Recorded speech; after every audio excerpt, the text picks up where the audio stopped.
is yours truly, Andre Clark, and yes, it's fairly early in the morning, and I figure since I'm awakened and the wifey's on her way, I might as well just go on here to stay awake and until a certain amount of time. So we're gonna try to take our time in learning how to play the one plus one to the two to the five and back to our one and all 12 keys. All right, this is for my transposing brethren and sisters out there who might have a struggle in transposing your chords. Um, so this is just my practice on how I do it. All right. Now I'll play the chords and break them down in one key, and then it will be your responsibility to be able to transpose these chords in all 12 keys. Now, what I want to say as well while I'm at this, let's be fair and go this route, because I think that if you're unable to afford piano lessons, organ lessons, I have a surprise for you. And sorry that my back is to you guys. And let me set this keyboard up right quick. Like I kind of like to have it on a certain channel or a certain sound actually. So while I'm doing that, let me see. I might have to set up my volume and all that good stuff. But if y'all just give me just a few moments of your time, um, and this is what I do when I'm trying to better myself and playing, and it's the only way to do it because uh, the only way to do it is just to get up and grab my mouse right quick and practice. They do say practice makes perfect, and also they say make practice makes permanent, y'all. So y'all, I'm still learning this technological stuff and all this goody stuff. So I'm still learning. Um, how to do this new stuff. I'll try to work on the OBS thing so we can do MIDI with the Chordy and all that. I've already been had Chordy for a good some time, and I just have not been able to figure out how to get the Chordy to connect to the keyboard. But somebody made a suggestion on how I potentially can do this. I don't know why I heard this in my spirit, but I did hear somebody mentioning something, and I had so happens to been able to buy stuff a while back in 23, somewhere around 23 I think it was.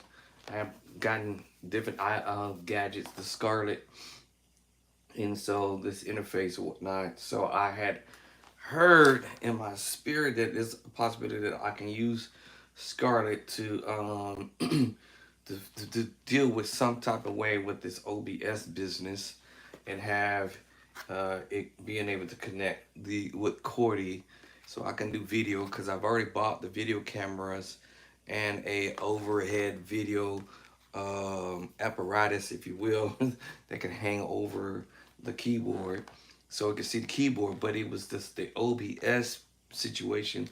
I could not figure out how come I could not get the screen to show up on on the computer to show Chordy. So I'm gonna work on that. Hopefully this week I'll finally figure it out. But I had been had this, and something told me to buy this many years ago. Or about, yeah, I guess I say not many years ago, but a few years ago. Um, I didn't even know why I was buying it, y'all. It's still brand new in the box, unpacked. All right. unboxed, unpacked. So I've heard about that. Then I also got the iRig unboxed, still in the box, and I bought this maybe 2 years ago and never used it. So I'm thinking that this might be my opportunity to see how this works out. So, anyways, let's get back to where I was heading. Before we go and get to going with these practices and stuff like that, I find out how to figure out how to connect this to the Mac, baby Mac. I call it my baby Mac over here, baby Mac Pro. A little button here. I can go over here and to my iPad, and then hit another button. I can go over here to my um, desktop mini Mac over here, and then I found out that it wasn't gonna work without having to purchase the keyboard. I'm like, well, I can't do what I need to do, and it'll just yeah, I'm still learning, y'all. So I found out that I needed to get the keyboard, so I had to go this weekend and pick up the keyboard, and I haven't unpacked it as you can see. I'm still learning. So anyway, this is the Multi XS6, 7. Somebody had the 6. The Multi XS7. The only thing about this board, I love everything else about it, but the startup, I didn't like the startup. Um, when you turn it off, I'm just saying if I was in the middle of a gig or church service or some type of something, or just even here in practicing, power, somebody trip over the plug or something like that or whatever, the power just shuts off and then he cuts back on. That's my only gripe about this is it takes too long to start up. My MKS, my JV10. Where's my keyboard behind me? Like my organ. Well, of course you gotta press and start and hold and all that and let it run, and then it eventually come on faster than my keyboard actually. It's still nothing. Like that's too long. Now it's finally fired up. So that's my only gripe about this. Had I known that I would have probably not bought that board. I probably would have not bought that keyboard. But other than that, I mean, I like the sounds in it. Of course, I gotta go back in here and get my sounds back again. Um, so that's just my only thing about this keyboard. Unless somebody knows it, a little trick around this whole ordeal on how to reset the startup on here or the power source and know how to get around that. Probably y'all probably say, read the manual, go get the manual. I don't know what the manual is, y'all. And I believe my memory served me to be correct. I did one day try to go on, of course, social media and look it up and ask, how do you reset the power? I guess you call it the power startup or the I don't know what the word you want. I forgot what I worded it, but I was looking into to see if anybody else figured out how to reset the startup, or I call it the startup button or the power button. So that way, when you hit the power, the keyboard is immediately communicating right away, like the MKS rack and the JV10. And of course, yours truly, I have a keyboard in my closet. I'm not going to try to dig it out, but I had the SO3. So when I came here to where I live now, well, before I came here, I had another keyboard. I forgot what it was called. It started with a K or something like that, and I had it for about maybe 3 to 6 months, roughly in that area. And then I ended up selling it. I was really young back then, in my early 20s. Some stuff came up, and I just sold it and paid some bills, whatever. So anyway, that's a long story to be said. So and then later on, when I finally eventually was getting ready to move, out of the city to another city. Then I ran across somebody who was selling, well, they weren't selling the organ at the time, but I kind of course them to sell me this B3 Hammond organ if the other individual who was purchasing it or going to purchase the organ who had said that they wanted it would purchase the B3 Hammond organ that I have now. But since I've came with the big money, yeah, money talks. So I ended up purchasing my B3 Hammond organ, moved it to the city that moved it from, and then realized I couldn't play it because me and my family, we moved into another place, and there was no way we was gonna be able to take this B3 Hammond organ up a flight some stairs because it's just way too heavy. So we ended up keeping it at the time at my mother-in-law's home.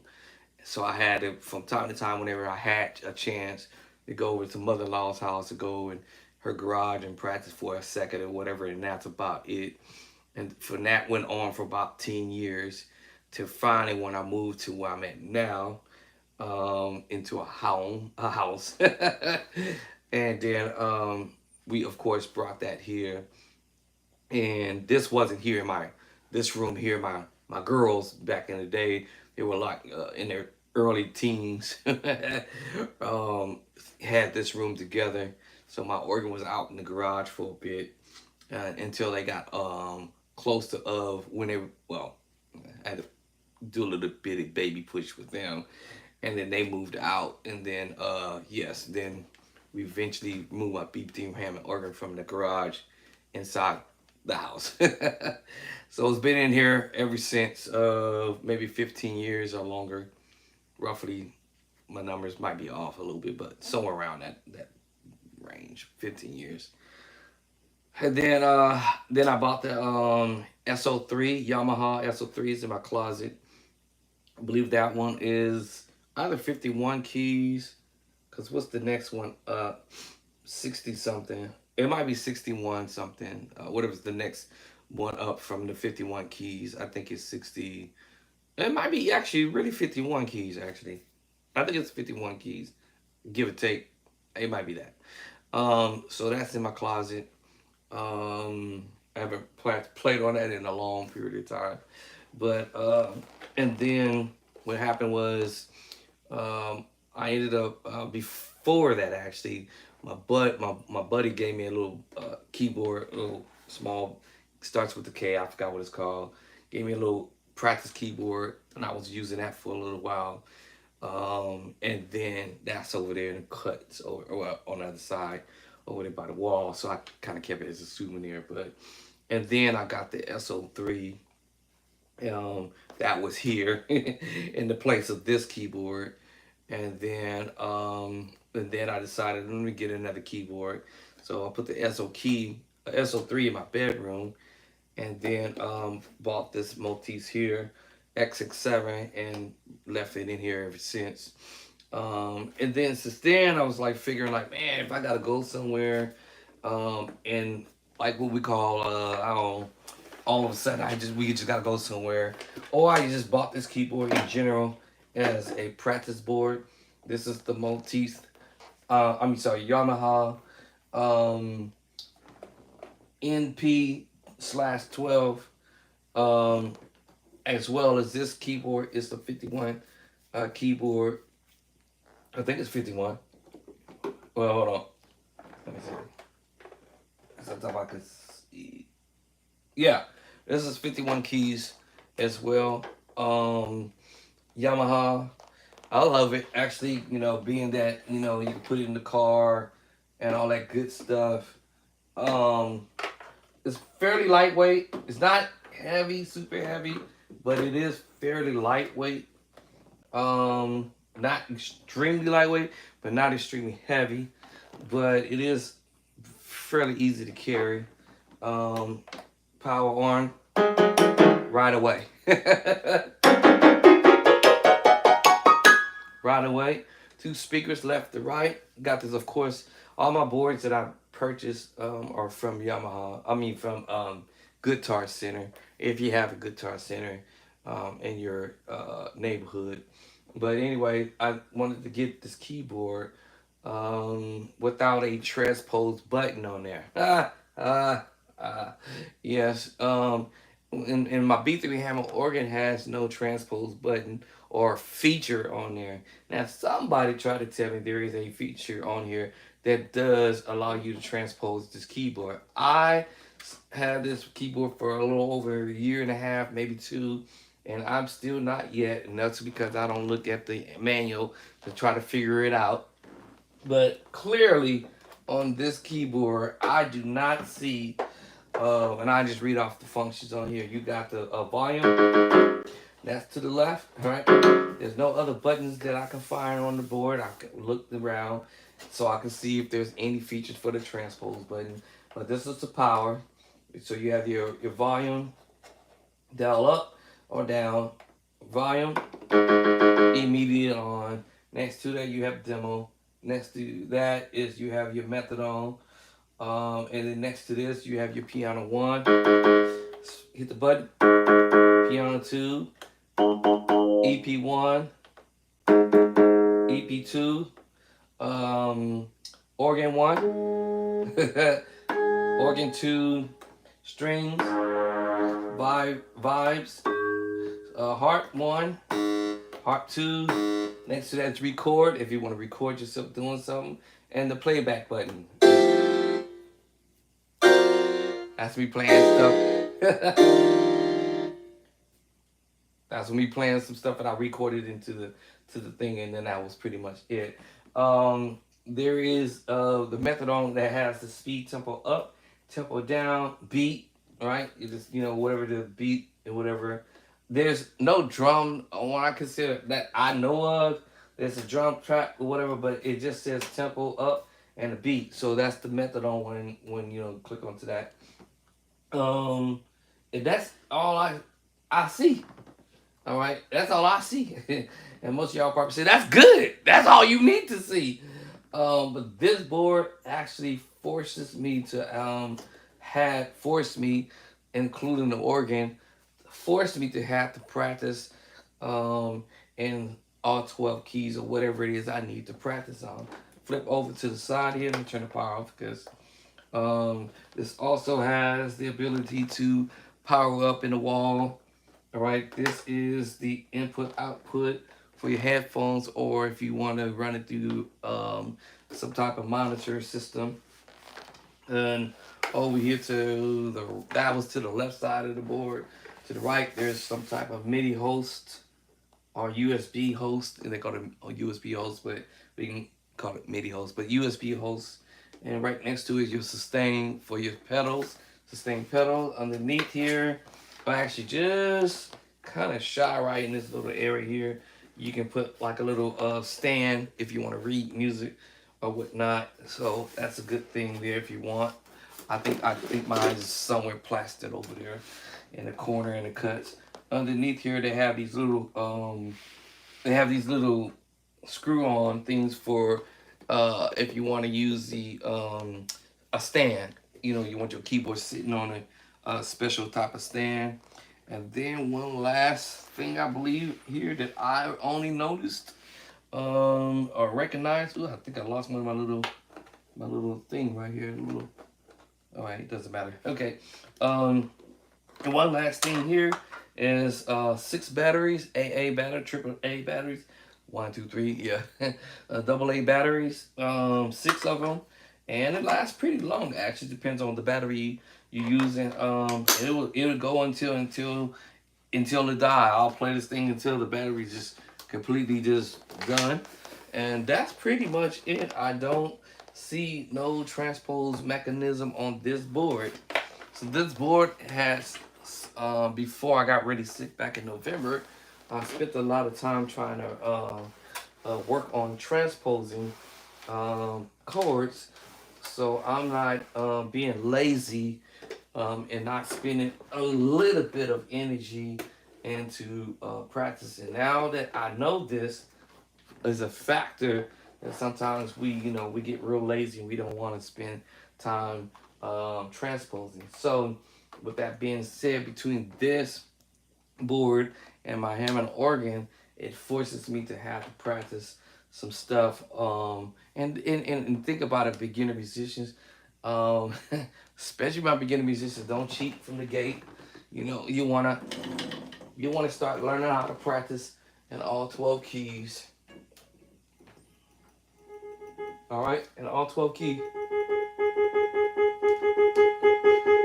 All right, make no excuses to not to do it though, because it's not as hard as it might appear. The thing is, sometimes we might say it's too much time, and that's true. You might say, "Oh man, this is too much of my time. I gotta sit here and do it." But it's no different than you playing with the one key that you will learn. You know, it will be no different. And all you have to do is just create a pattern, your own way of doing it, and say, "All right, this is the pattern that I'm gonna lock into." Now, before we go there, before we even bark it down this road, my play by sight book is gonna take care of that. That you don't have to guess how to practice in all 12 keys. I got you.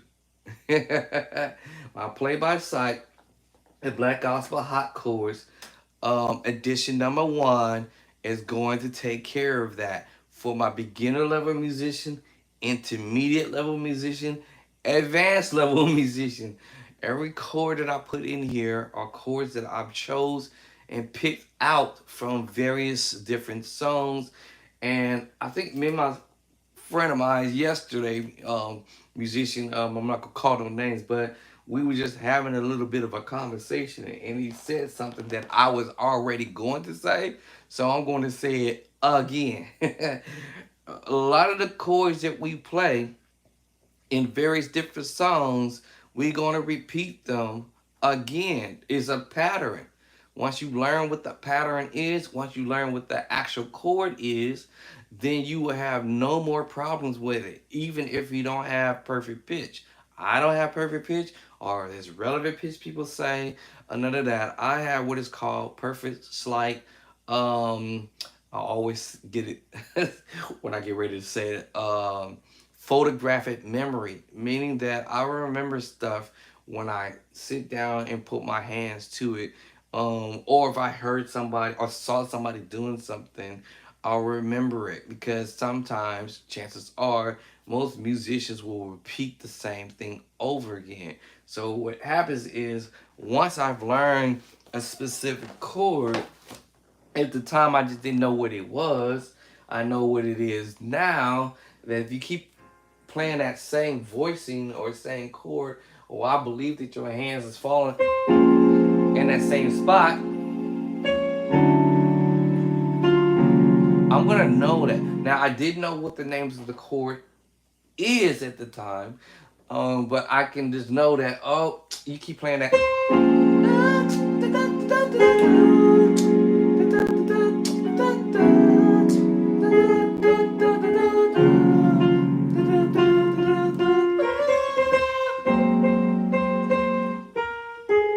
See,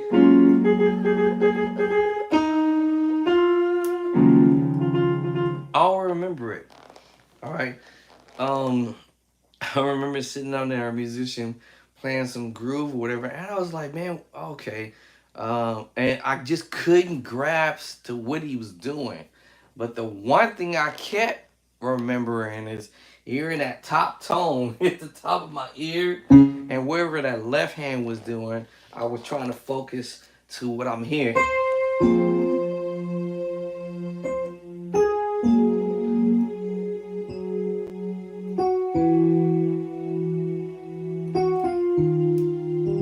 And my brain started to realize, what is that he's doing? Now, I still didn't know knowledge wise what it was. Okay, so I had to go back into history, or back in the past, blast, take the blast back in the blast to back in the past, and say, okay, let me study what's going on, my skills, which I hated to have to do, my number system, what is that all about? All right, that's what I was telling a musician yesterday, and because he was like, "Hey, I'm not sure exactly what I'm playing," but I'm like, I didn't know either. He was like, "Man, I'll be hearing people talking about go to the one, go to the two, go to the five, go to the six, go to the seven." I said, "Yep, I was one of those. I remember being in a little groove thing. One, it was a long story. Anyway, a short story." And they was like, "Yeah, man, go to the one." Bah! And I was like, "What?" I hear the chords, I'll find it. All right. But I just didn't know what they was talking about. Six. I'm like, what? Six? What's that? Bam! I hear it and I try to find it. Right. And it was doing a praise break or whatever in D flat, C sharp. I think it was A flat. I think it said we're going to the three. 3, 4. If it's a preacher going up, it's the same chord, same kind of pattern. It's just that we think is something completely different, and I didn't know that at the time. I was like, "What? Can I get a witness? Is it God? 4 up? What? 4 up? To the what? A 5? 5? 1?" I didn't know what it was talking about. 3, 4, 4, 5, 6, 6 up,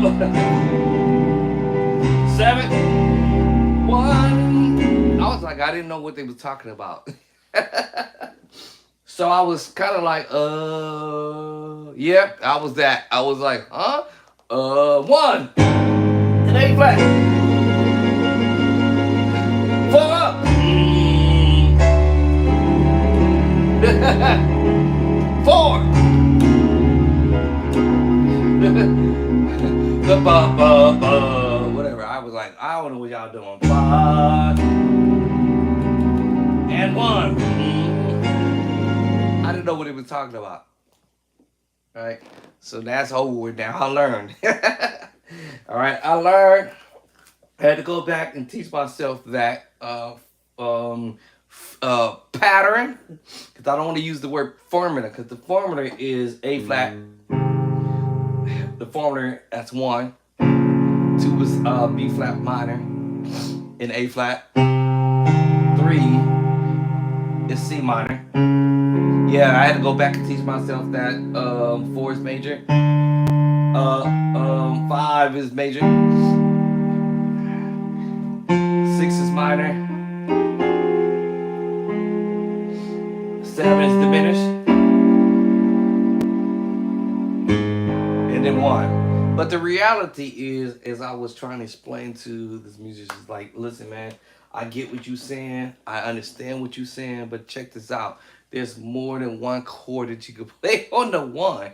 You just have to figure out which one chord are they talking about. Because, sometimes you might have a musician that might say, well, go to the 1, right? But which one are they playing? Major move? Or will they play the minor move? Will they hit you with the augmented move, augmented move? Will they hit you with the major 7 with the sharp 5? Will they hit you with the major 7 move? Will they hit you with the dominant chord, A flat 7 chord move? Will they hit you with the sus2? The sus4? The 6? It's more than one chord that you can put on the 1. So you just have to understand that sometimes you might have a musician tell you, yeah, man, give me the 1, play the 1, but you just got to figure out which one are they talking about, which of the 1 chord that they're mentioning. And in preacher chord, they definitely, if you say A flat, go to the 1, you ain't gonna do this. They're gonna laugh at you. What's this fool doing?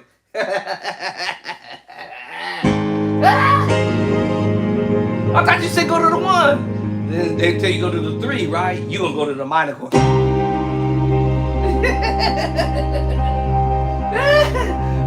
Now you might get the 4 chord right, maybe not. No, you will probably get the 4 chord right. It's gonna sound funny. 4 up. Okay, will you get the right 4 up right? Okay, you might get the 4 up right. Maybe not. All right. So you see how corny that sounded, right? So yes, the problem is, what I say is, play by sight is going to take care of that. All right, my play by sight is going to take care of that over in chapter 9. But I was trying to tell him and another musician on yesterday that don't go flying past chapter 1, 2, 3, 4, 5, 6, and 7 just to go to chapter 9 so you can get to the fat chords to where I'm talking about, where you may hear the musicians go to the 1 and you in the A flat. This is chapter 9. This is the chord on chapter 1. Can I get it with me? That's the 1. Now that's just one type of chord, right? Remember I said there's more than one way to approach that same voicing of chords. You can flip it and change it a little bit, right? But this is just to get you going. Can I get a witness? Technically, it's the chord I just played. I just played a little bit more fatter. I just did what? Inversions, y'all. Alright. That's my major 7. This is the root. Right? Then we have the first inversion. Alright, then we have the second inversion. It's just where I put it. And the third inversion. It's just where I placed it. Ah. Okay, so like I said in chapter 1, 2, 3, 4, 5. Don't skip those chapters from 1 through 8 to go over there to chapter 9 so y'all can see what I'm talking about. Can I get a witness?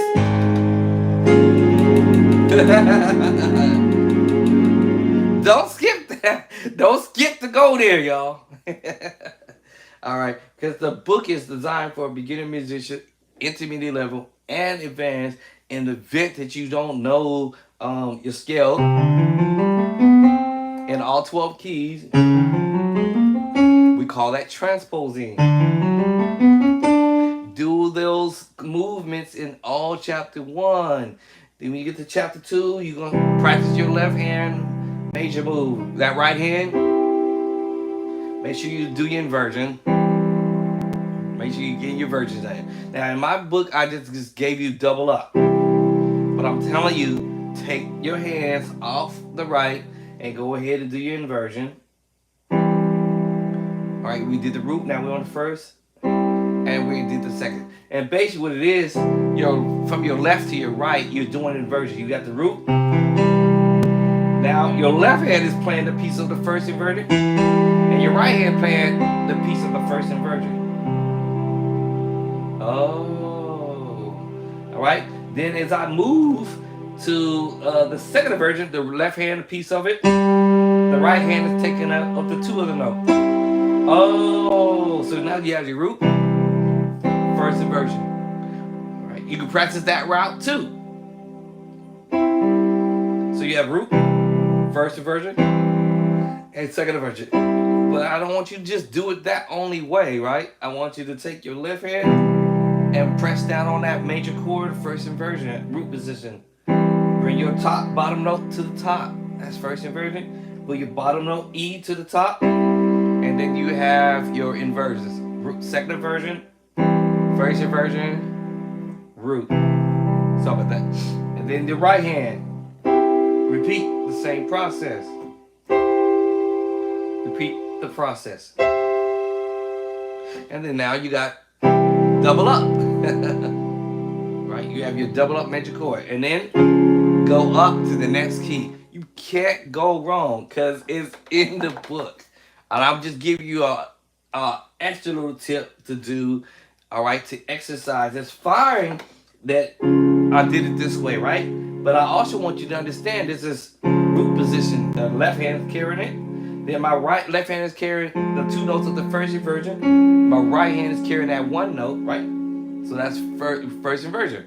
Root position, first inversion. Now we want to take that bottom note, and we got the second inversion. That's fantastic because, believe it or not, musically wise, you're gonna have musicians playing around, almost like you're doing a drop two, y'all, in a sense. Oh, y'all catch what I'm saying?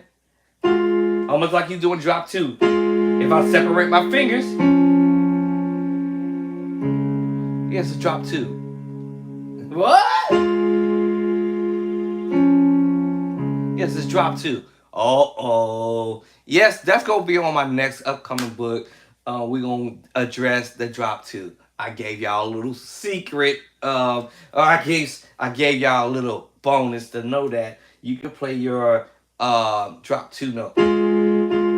But this is technically what they want to call is your major six move, actually. But it feel like you're playing your what I call your drop two. Let me see. If I skip the top note and I'm, because it's, say I'm in second inversion, right? If I took the second note from the highest note of the major chord and put it there, that's the drop two. So yeah, I'm sorry, C sharp on D flat, and I put it on the bottom. That's the drop two for real. That's what we consider a drop two.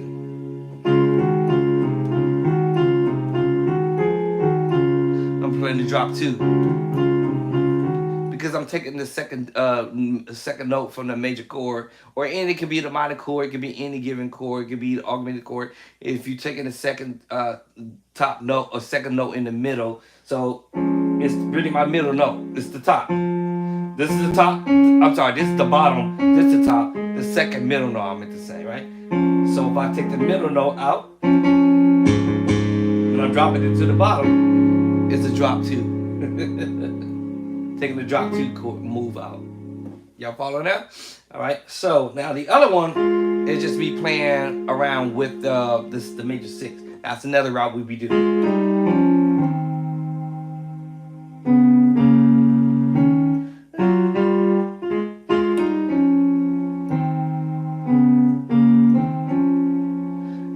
I didn't realize I was doing that, right? So you play, you either do two hands.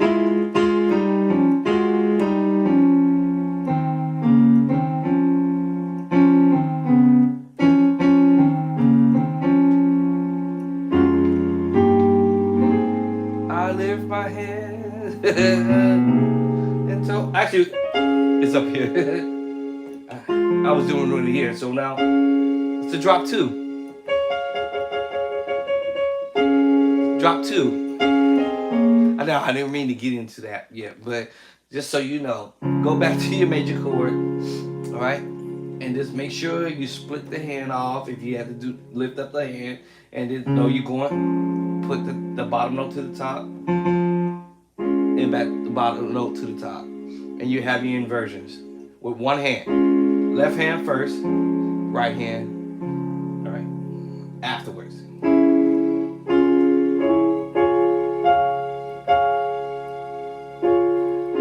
I think if you want to, do them together. In the beginning, separately. The more you do this, the better you get at it. And all 12 keys. Because it's going to be your friend later. All right, so that's done in all 12 keys with your major move. I just want to throw that in there. Make sure you learn to do them in all 12 keys. All right, that's chapter number 2. Chapter number 1 is your skills in all 12 keys. And your right hand. And again, it's not about how fast you can go, believe it or not. All right, I literally had to drag this when I went back and started doing it. I actually couldn't talk while I was doing this, matter of fact. All right, I start reciting C, D, E. Talk to yourself and say, A, F, G, A, B, C, back down to B, A. You know, do it slowly. G, F, E. It's boring, yes, I know. D, C. All right, now what I ended up doing once I had got my MPC and all that kind of stuff. I just got a track and started having fun with it, so it won't be as boring. Let me see here what we got going on here, Doc. And I got me a little track and started trying to, make fun with it, have a little fun with it. You can grab your little track of whatever type and have fun using it as a tempo. Or some people say use a methadone, whatever gadget you might have. All right. And let me see, did I turn the volume down? I did. Okay. And then I just started, C, D, B, right? Calling it out. A, G, F, E, D, C. Left hand. Up, C, D, E. All right. So I have to remember F, G, A, B. Now I'm going to do the number system in a minute. Here we go. C to 1, D to 2, E to 3, F to 4. G, I did that on purpose. All right. 6, A, B, 7. C number 8. C number 8. I'm doing that on purpose. All right, B7. A6. I'm doing it on purpose. G5, F number 6, 4, E3, D2, 1. Going back up again. D, C1, D2, E3, F4, G5, A number 6, B number 7, C number 8. Continue. 9D, E10, 11F, G12, A13, B14. Back to the 1. 14B, 13A. 12, 5, G, 11, F, G10, 9D, 8C, 7, B, A6, G5, F4, E3, D2, 1. Now I don't have to do that no more because now it's in my mind. 1, 2, 3, 4, 5, 6, 7, 8, 9, 10, 11, 12, 13, 14, back to the 1. 1, 14, 13, 12, 11, 10, 9, 8, 7, 6, 5, 4, 3, 5, 3, 5, 7, 3, 5, 1, to the 6, to the 4, to the 1, to the 5, to the 6, 5, 4, to the 1. Making a corporate version now. To the 5, to the 6, to the 5, 4, to the 1, to the 5, to the 6, to the 4, to the 1. See? To the 5, to the 4, 6, the 4, to the 1, the 5.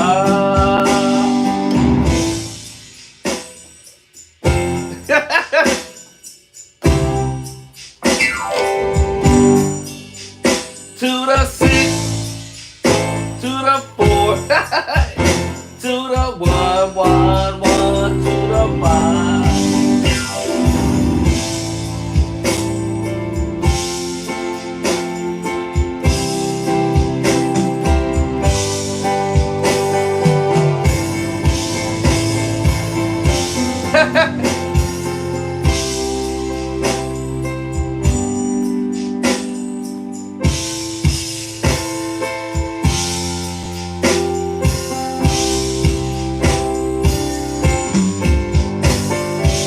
Oh, man.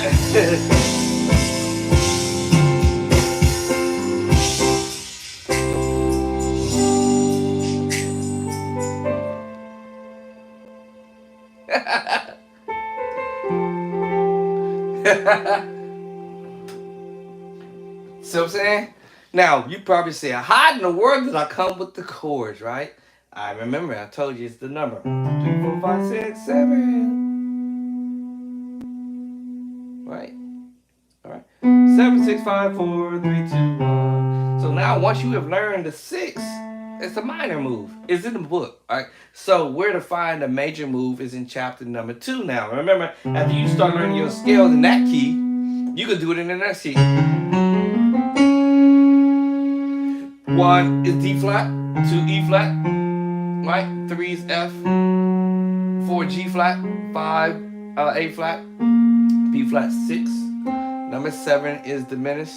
I'm sorry, number 7 is C. And then we're back to the 1. Or technically 8, 9, 10, 11, 12, 13, right?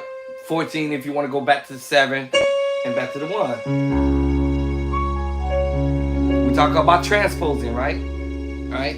So now all this is considered your Nashville system. All right. So since I've learned my scales in that key and the number system, right? So the Nashville system says the major is the 1. Nashville system says 2 is the minor, D minor. The Nashville system says, well, E is 3. The Nashville system says 4 is F major. The 5 is G major. I'm getting my chords. 1 C, right, major. 2 D minor. 3 E minor. 4 is F major. Number 5 we on now, G major. Remember, I learned my inversions. Remember that? Every chord, learn your inversions. Now the Nashville system is going to cover the major chord, right? Okay, it's also going to cover that minor chord too, which is the second chord, right? Inversion.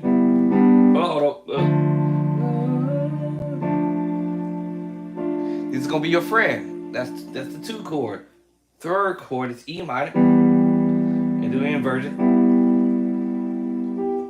You see my fingers crawling? We call that the crawling. I'm doing the crawl move. And now we're on the 4 chord major. Right? First inversion, root percentage, first inversion, and then you have your second inversion. My bad. Crawl to the wrong note. And then we have a 5. Root percentage, first inversion, second inversion. It's gonna be your friend. You notice I'm using my left first, because I already know my right hand is gonna ace it all day. Alright, and then we're now on a 6th chord, A minor. Root position, first inversion, and then second inversion. And last but not least, B diminished 7. Well, add the 7 to it. What do they call it? 6 actually. Alright, but they call this a B diminished 7. And do the same thing. Root position, first inversion. It's from the D diminished group. I call it family. But we're doing inversion because we in scale, so we have to say B diminished 7. But it's from the D diminished group or family, I call it. So B diminished 7, D diminished 7, F diminished 7, A flat diminished 7. And remember, you can voice it coming downward. All right, just don't forget that you can move your chords around. Just like that C major chord, you can go in reverse. Second inversion, it's gonna be dark in the first inversion and the root. So don't forget, you can move your chords around from the lowest voicing to the up here to the highest voicing. So now it was just up to me to decide on where is the musician voicing their chords. And that's why I say practice them in the different positions, because you never know who or which musician or how musicians may voice their chords down on the board, on the lower register, in the middle, up top, up higher. You never know. You may have a musician may voice chords down here.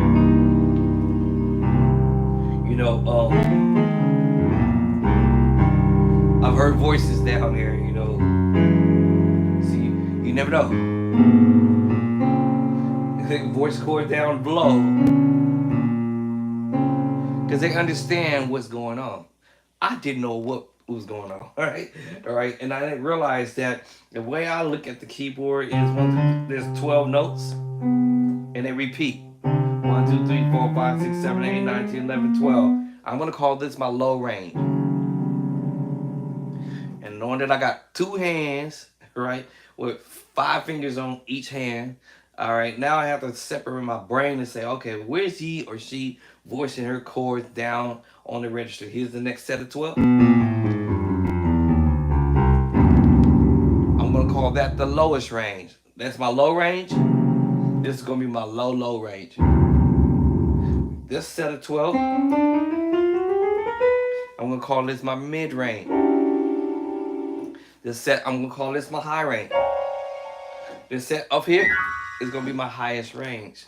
So I try my best to think, okay, I got 2 hands. Where's that right hand going and where's the left hand going? Yes, that is not easy to figure out what somebody is doing at times, but I said earlier I have photographic memory. So if I played something, and that's the word if, I played something before, chances are I might find where they're going with it. Chances. And that could be 50-50 or 20-30 or 10-20, whatever, y'all. But sometimes I might get lucky and I'll find where they might be voicing. The same chord, it's the same chord here, I don't know. Sometimes they might voice it. They might voice it different, and I have to determine. Okay, guess what, y'all? What area that is?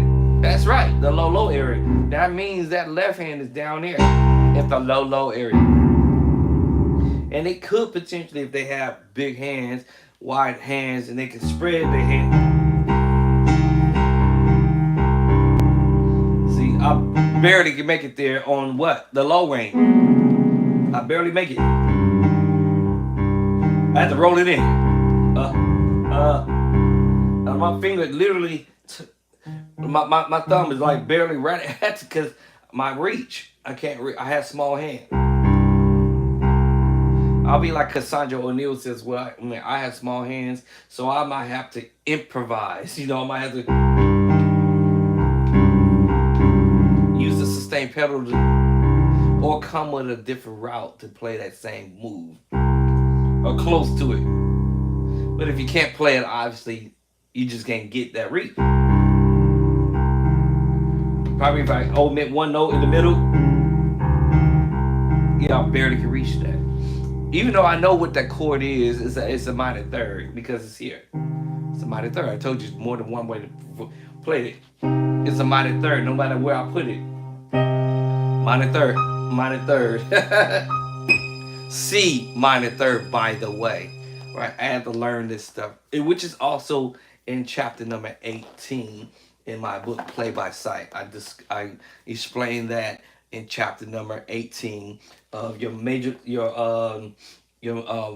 second, your major second, minor third, major third. And remember, they can be spread out in different places. Your perfect fourth, tritone, perfect fifth, right?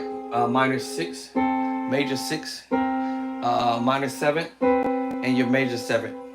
And of course, your octave. Same thing. You might hear voices of stuff people be doing. Like, okay, let's do it. Here it is. That's a Jason White move. When I say Jason White move, it's not just a Jason White move. It's a thing that I heard. The cluster. I call it the cluster. We may call it the cluster because musicians we give different names to stuff, but we call that the cluster move. But it's the minor second. I love you though.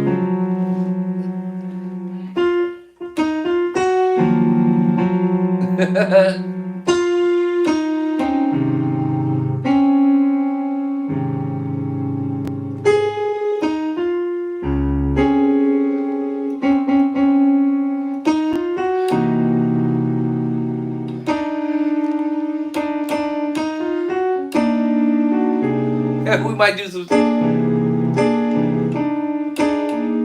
we do stuff like that, and I'm like, oh,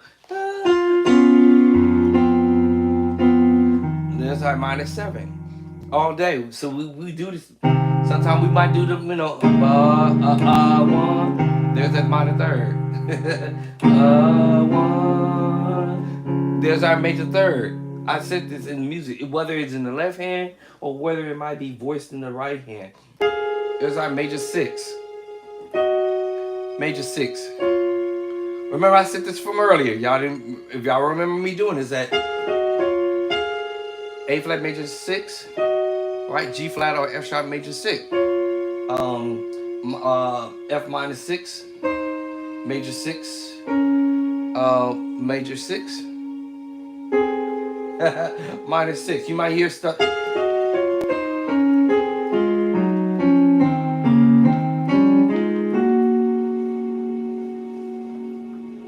like a little worship.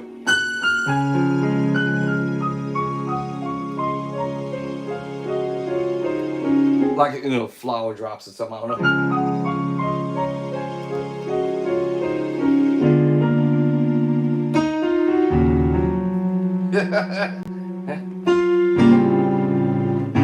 Major third, right? Perfect fourth. Perfect fourth. Perfect fourth. Perfect. It's in the moves that we do, but we may call them chord. Perfect fourth. Perfect fourth. No, here's another one. What? Perfect fourth. Perfect fourth. Perfect third. Well, I'll say perfect third. Perfect fourth. Perfect fourth.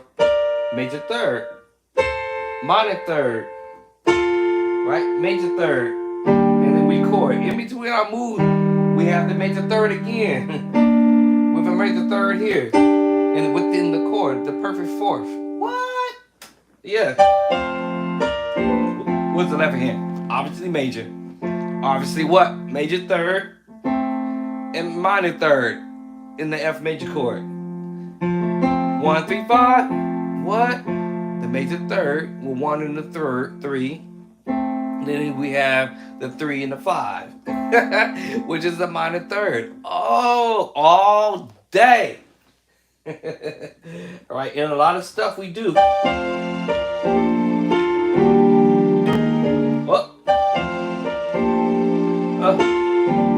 Back to it. Ba ba ba ba. Alright, so those chords, I picked them up because I now understand that we playing with tritone, right? We're playing with the major 7. Well, listen, there's that minor third there. There's the tritone. What? As you analyze it, and there's a major third within the chord. Chapter number 18. Chapter 8. Chapter 8 tritones. Alright. the major thirds, right? The major second, the minor second, the minor third, right? The minor second, right? The minor second, the major second, minor third, major third, fourths, tritone, major your fifth, perfect fifth, minor sixth, major sixth, the minor seventh, major seventh, chapter number 18, all day. Get your book now. I broke it down simply whether you playing the voices in the left hand or whether you're going to be playing the voices in your right hand. Believe me, they're in both hands. All of those moves are in the right hand, which creates chords, if you will. And it's the truth. I prove it to you, right? Like I said, perfect fourth, perfect fourth. That's a major chord. Yes, that's chapter what? Y'all know? Okay, y'all don't know. Chapter number 2, y'all. And all 12 keys. Oh, chapter. Oh, somebody forgot a key. Yes, all 12 keys. Right. But just so you can understand, in your major chord, your 1, 3, 5, you have your major third. And you have the minor third. That creates the major chord. Just so you know that. So just so you know that is in chapter 18.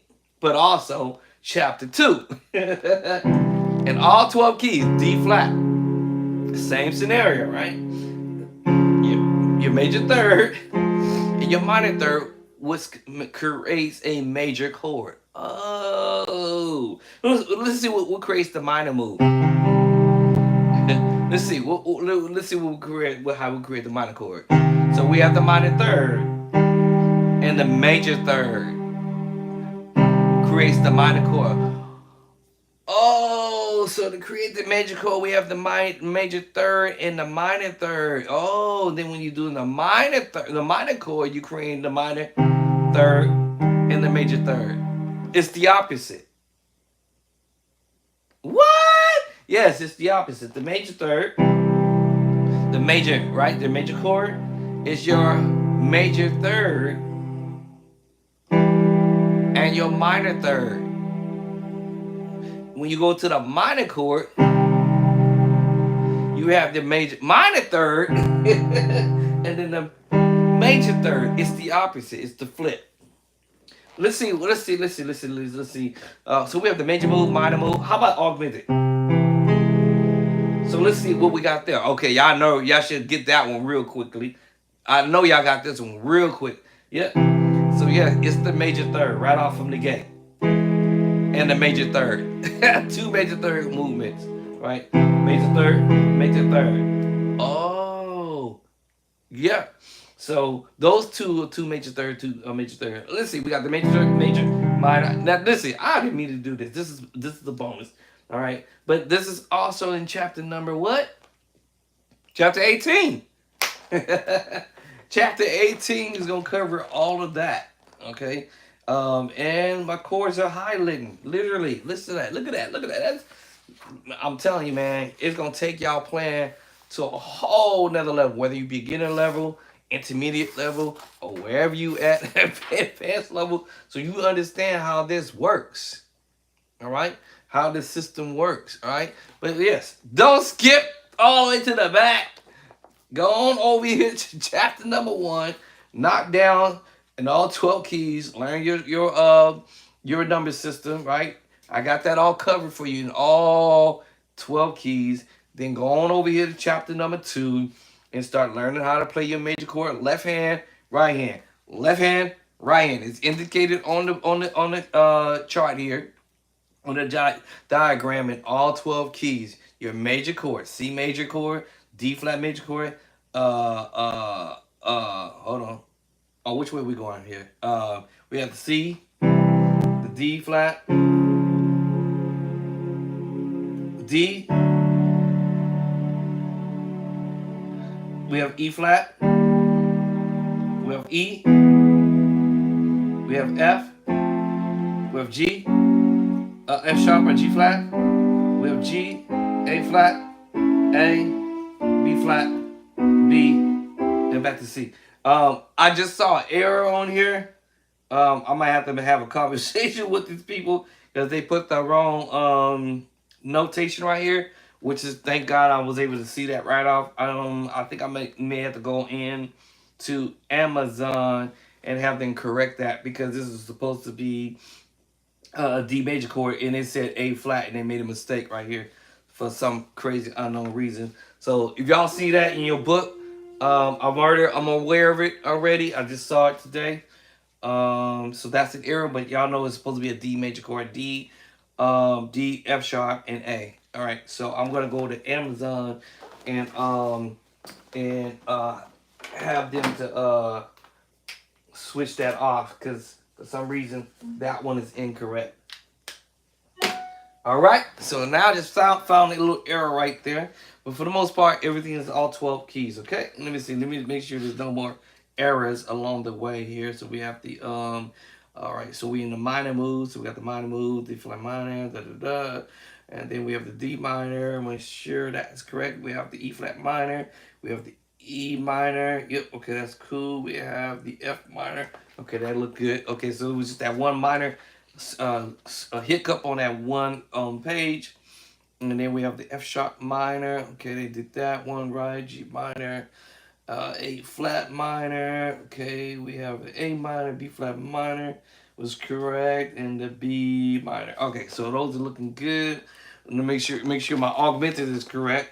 Okay, let's see. Okay, and then we have the D. The good thing I went through this because I would have probably not realized that they made a mistake on one of the chords in here. So I'm gonna make an adjustment to that to fix that. Let me see. Da, da, da, da.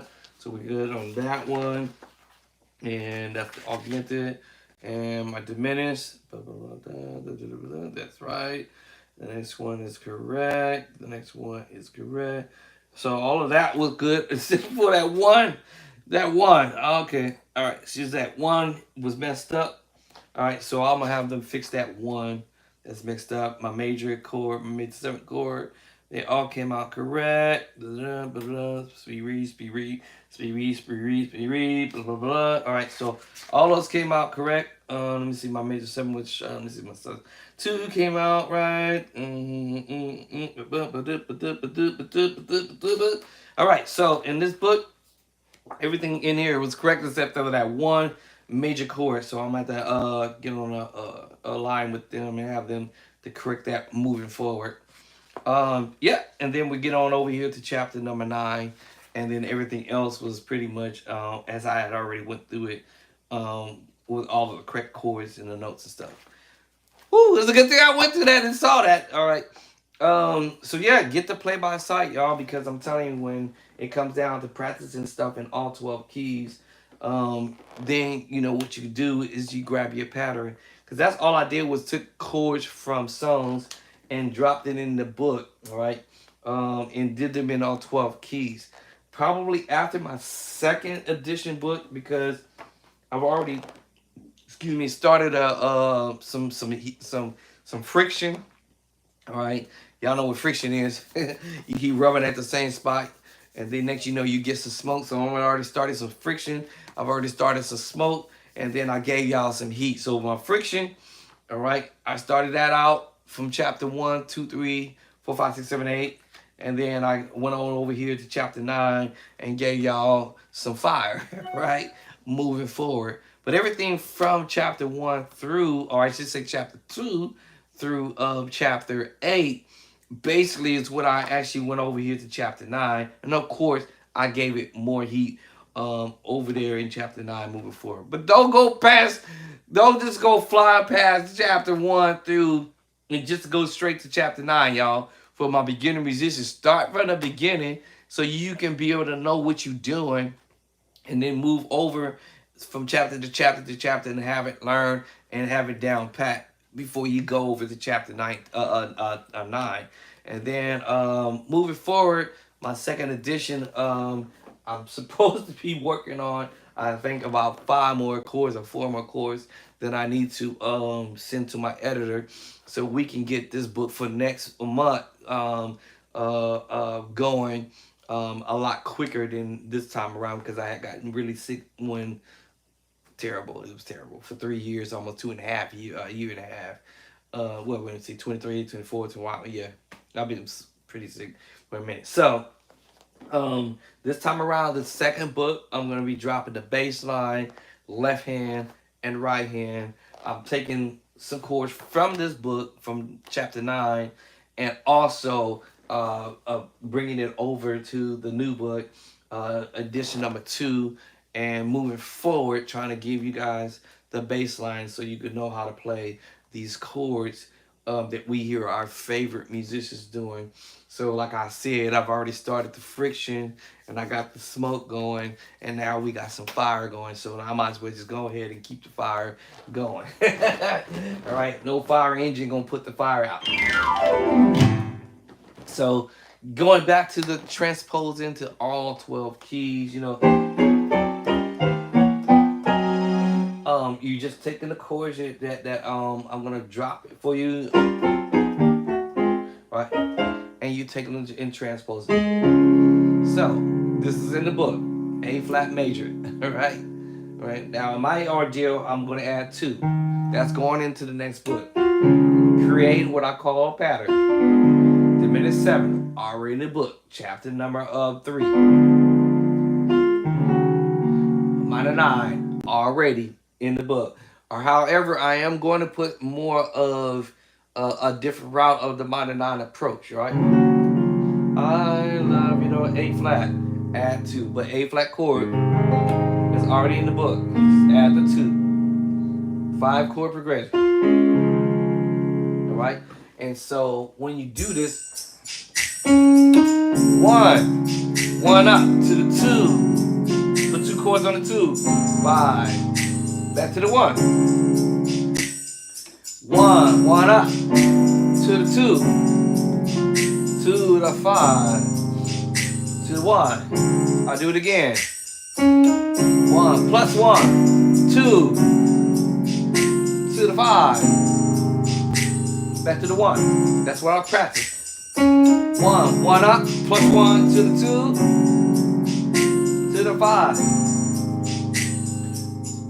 Alright, so this is what I explained that this is in my book, alrighty. Alright, I'm just adding the 2 to it. I'm just adding the 2, that's it. Right?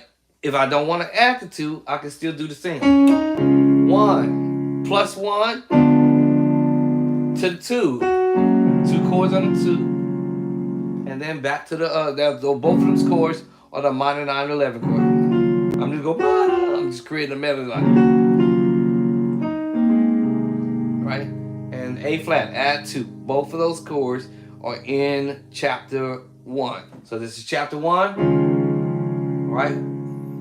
This is chapter 3. Right? Now, if I don't want to play the minor 9 chord, I can play the minor 9 or the major, without the, y'all see the cluster, that's it. And I want to just be straight with the chord. But no matter how I cut the mustard, I'm going to end up playing the minor 9 chord because I'm going to the 2. 1 plus 1, 2. A flat. If I want to just play it sing. Now just saying, I don't want to play the double ups, which I'm doubling up no matter what. Alright? I'm doubling up. I'm doubling up on the 2. That's in the book. This is actually all these chords in the book. So, right? This is already in the book. See, I'm talking about, told you, all this is already in the book. It's all in the book. Chapter 1. Chapter 1, I love you, Lord. Chapter 1, right? Chapter 3. Chapter 3. Chapter 2. Chapter 2. I love you, Lord. I love you, Lord. I love you, Lord. Today. Now, what we have come to do is shorten up the note from the top. and take the note off the top and swing the hand over to this way. In other words, I could have played that. Right? Same thing. You can switch the hand around, the finger around. Either way, I'm still playing double up the chord. Either way, I'm still doubling up the chord.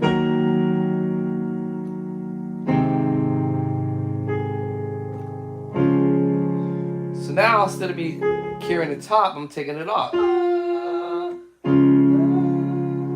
Then me carrying the top. The next top, I'm just covering it down. Coming down. Oh. Still playing the minor move up here, right? Now I'm giving you the cluster. Remember that chapter number 8. 18. Oh. A flat.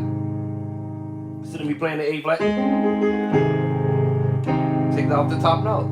And then back to the same move. Oh. So that's chapter 2. Chapter 3. Back to chapter 2. Oh.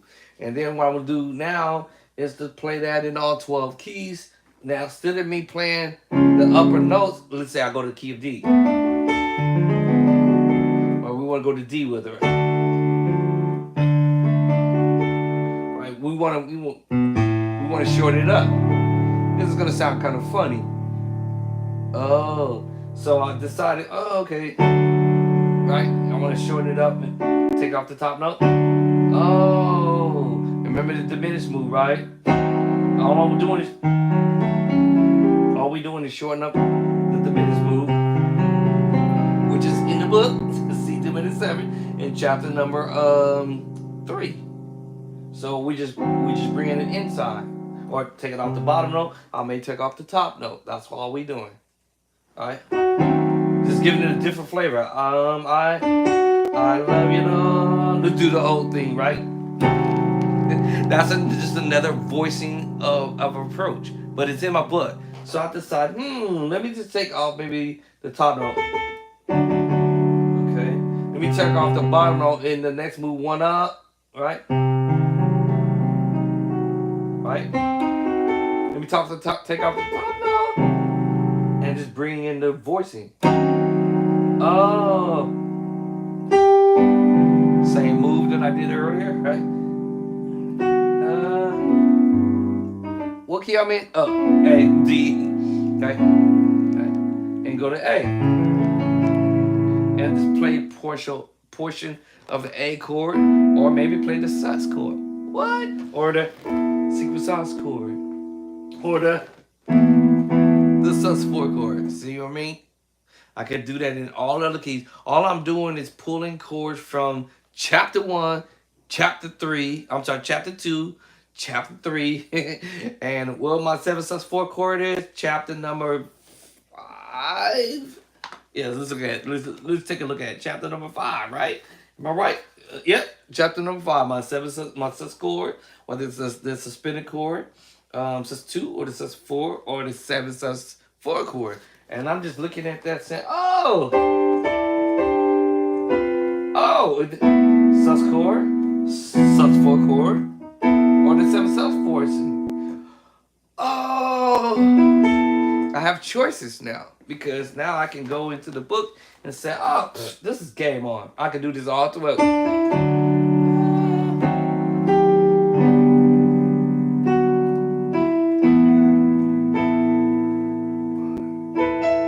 Whichever voice I'm going to use.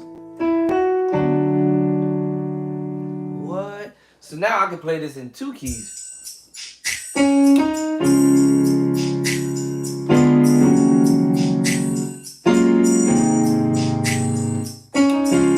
E, D.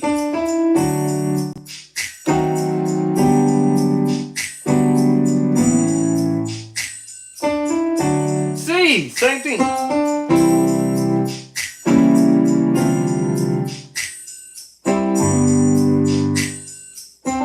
B.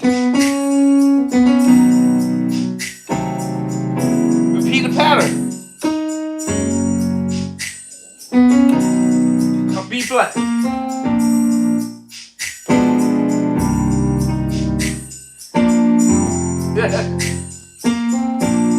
go E.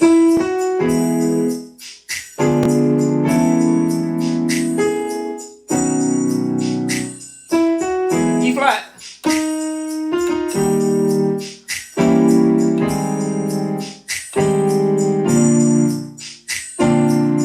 F.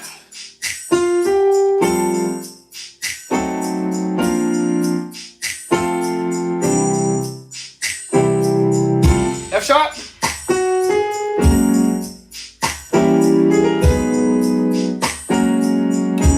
Repeat the same pattern. G.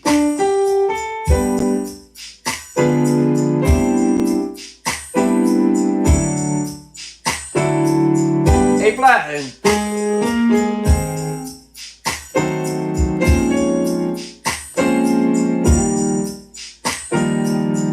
A.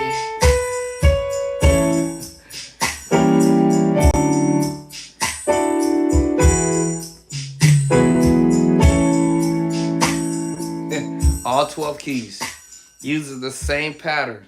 One up, plus one to the two, and I've used 2 chords on that move. It's 5. Back to the 1. Down, roll up.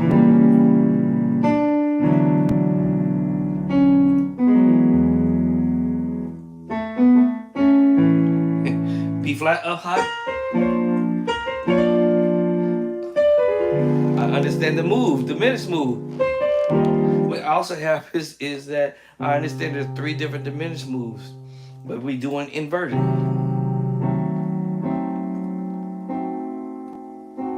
Oh, and remember I told you about splitting the diminished chords, right?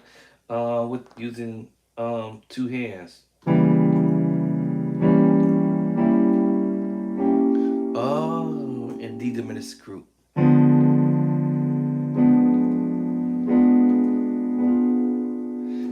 3 diminished groups, all right, and that's also in my book. Now, the structure that I use in my book versus the Nashville system is the same, except that I'm giving y'all more chords to the madness.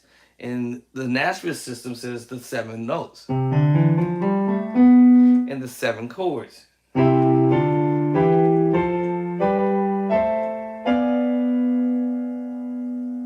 In my formula, I'm giving you 10, but everything on the 1. Major, minor, augmented. Add the 7, major 7 sharp 5. Diminished 7. C7, or we may call it dominant. Of course, do your inversions, y'all. Major 7, sus2, sus4. Oh, 7 sus4 chord. And what? Tritone.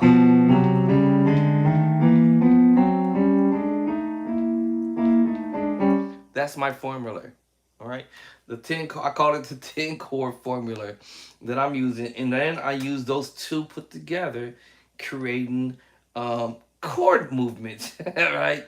So basically my book, basically I can say, even without chapter 9, I can go to chapter 2 and know that I can play the major chord on the bottom. Why don't I just put it at the top? Go on over to chapter number 3 and grab my minor chord, my D minor chord. Y'all remember that one? That's in the Nashville system, y'all. But it's the structure that my book is. I structured the book specifically so that all you had to do was to say, okay, I want to create this chord, and I keep hearing this musician play this chord over and over and over. And I promise y'all, I did this on purpose so that way when I hear these chords, I'm going straight to the book. Like, okay, wait a minute. Hold on. Okay, I get it. And it doesn't matter what key we go to. A flat. All right, what's my next chord? The 2, minor. And where do I want my minor chord to be at? On the bottom or on the top? Yeah, that's right. So I'll put my A flat at the top. That's a B flat minor 9/11. Now just recognize the fact that there are other, I call it combination of chords in the middle of this. So let's put it out here. Watch this, y'all. Let's watch this. Check it out. Check it out. What chords did y'all see that's in the middle of this madness? Y'all obviously A flat. Let's take the top note off. What do y'all see? Exactly, F minor. Where is that in my book? Chapter 3. Chapter what? 1. 2 is the A flat major chord. Remember? C. Right? That's why I said practice with both hands. Oh. And remember, practice them in different spots. Exactly my point. I think somebody called on to what I'm doing. Now we have the A flat at the top. Take off the top note. We have the F minor. Remember, do your inversion.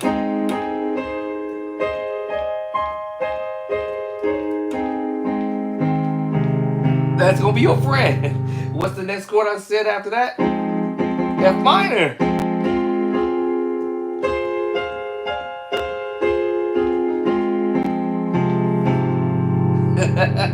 All right, now what's the next chord after that, y'all? So if I told y'all take off the top note, which is E flat, and we have the F minor now. And if I take off the top note, from there we have D flat. We have D flat. Remember earlier I said remember practice your inversions, right? Now by this time I would have switched the hand.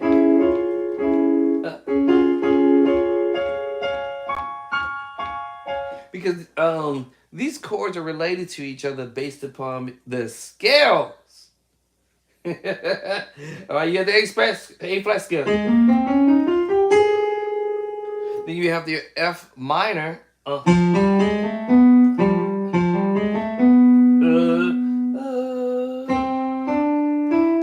Whatever, right? Or your F scale. But we have the F minor, right?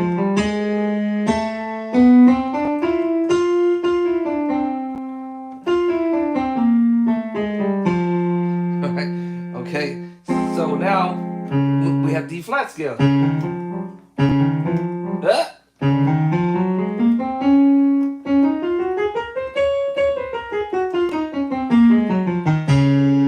then we have B flat minor, right? So after that, we have B flat minor because they're all related to each other. That's why you get that voicing. And of course, you think of B flat scale. But now we have that because of the minor move.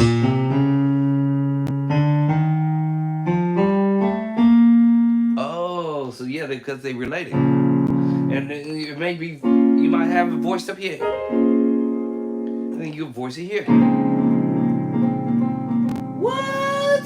And if you understood this even more so, you know that you have a D flat major 7 chord. You can add the 9 to it. And you fattening up your B flat minor 9/11 chord. Now making the voicings more. A flat. I'm making the chord a B chord.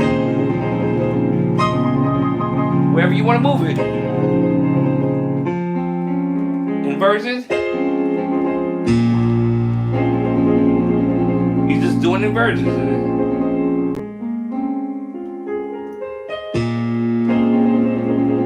However you want to move it.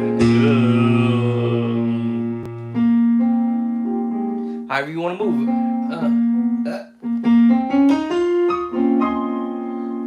Sometimes my finger want to do. It depends on where you want to range it. And you bring it down. And that's where you see all these big changes. Ooh.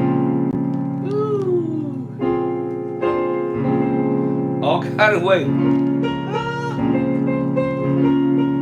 You wonder why you hear Mike Burrell do those voices.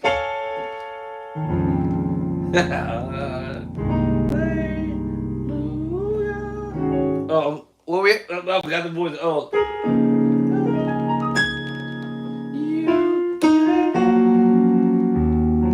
The victory.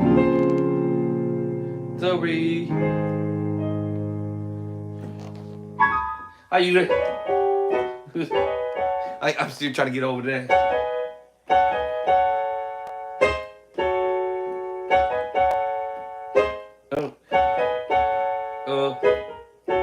It's a minor move. F sharp minor move, A flat minor move, and root position. And then we have the first inversion. I'm just trying to figure out how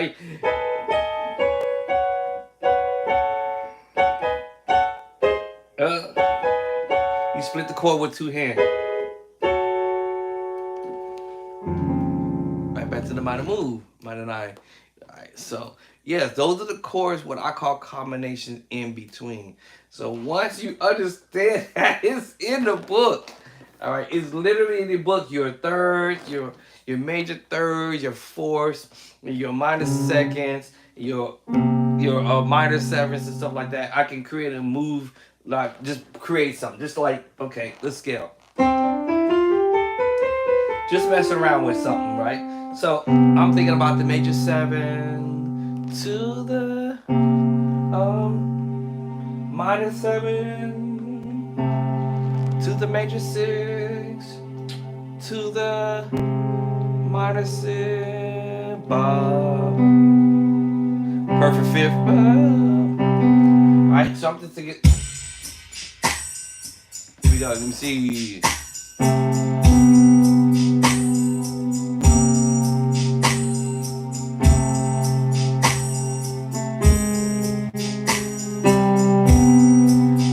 I told you earlier, that C chord.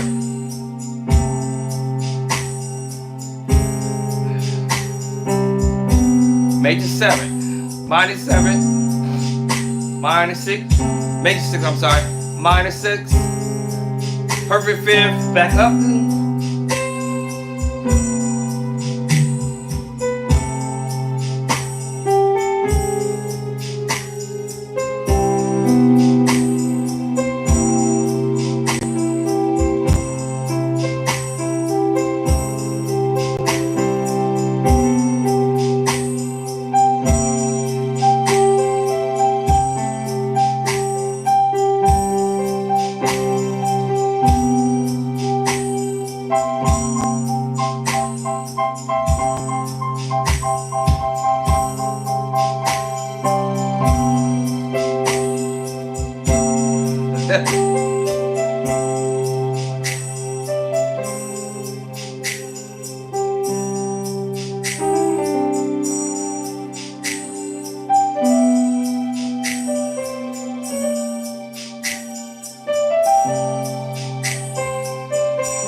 Y'all get it. You can be creative with it because of the fact of the scale.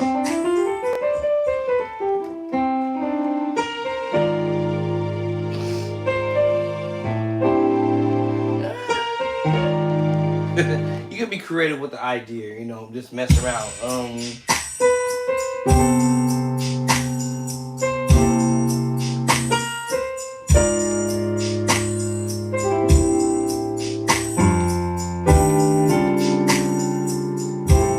Six, 4, 1,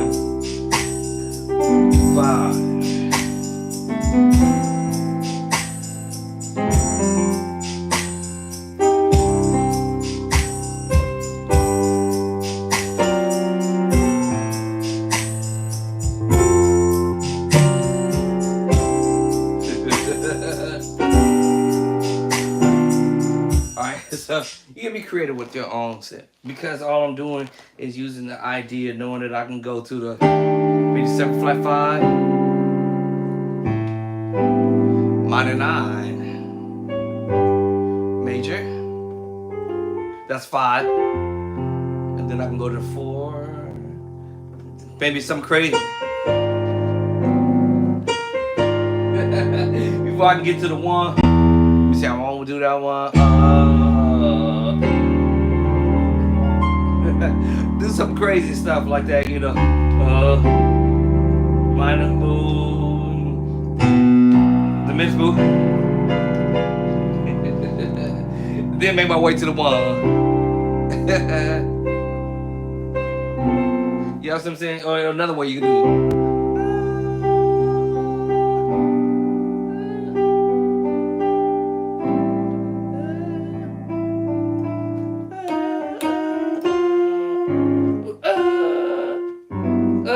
What was I thinking?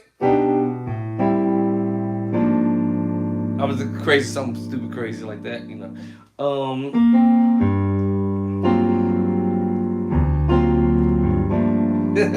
I'll be thinking something like that.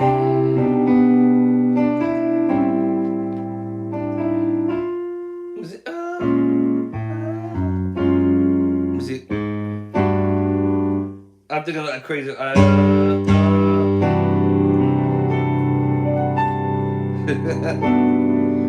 So yeah, you know, this different things like that, you know.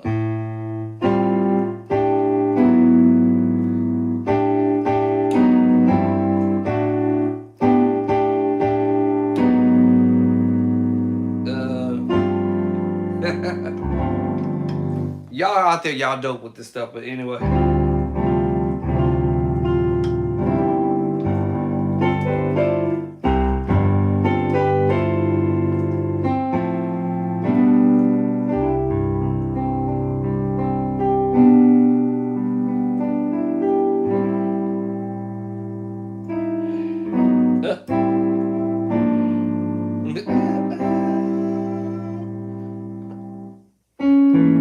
What is it? My brain wants.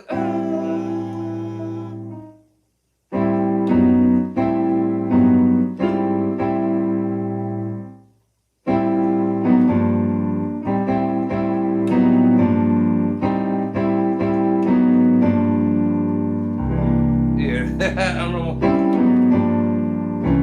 No. 6-9.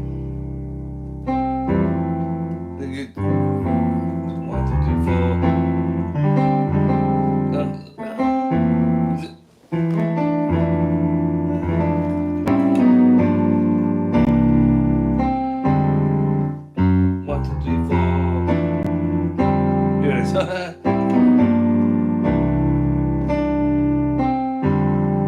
6-9 chord. Right. So you know.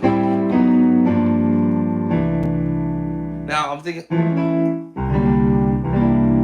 of this chord, but this one's better.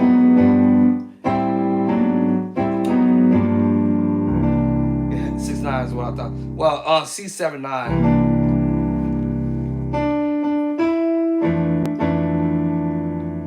Or this one here actually better.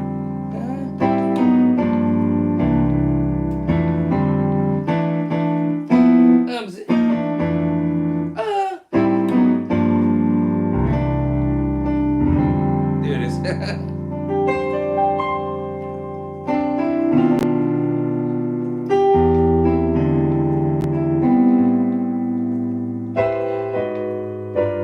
Yes, sir. That's that Marvin Sapp move.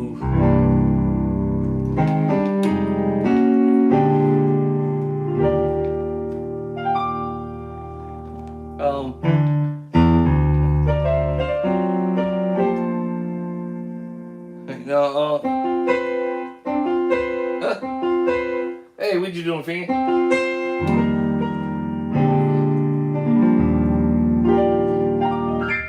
All right. No.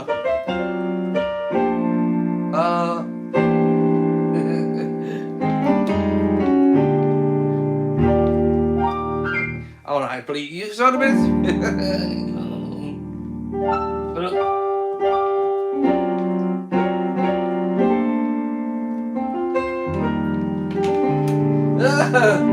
Almost fell on the keyboard. No.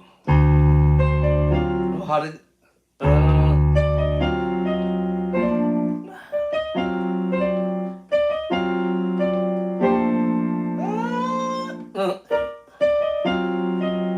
No.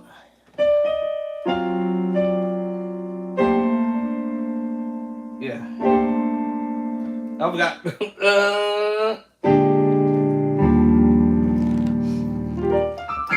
Listen, y'all. These chords are in the book. Voicing from a different range. It's here, but I'm voicing it from here. Let me see how I voiced it. Yeah, you saw the best of me. You saw this best of me. But this is the regular way, right? I'll be dropping these chords. This is in the book already.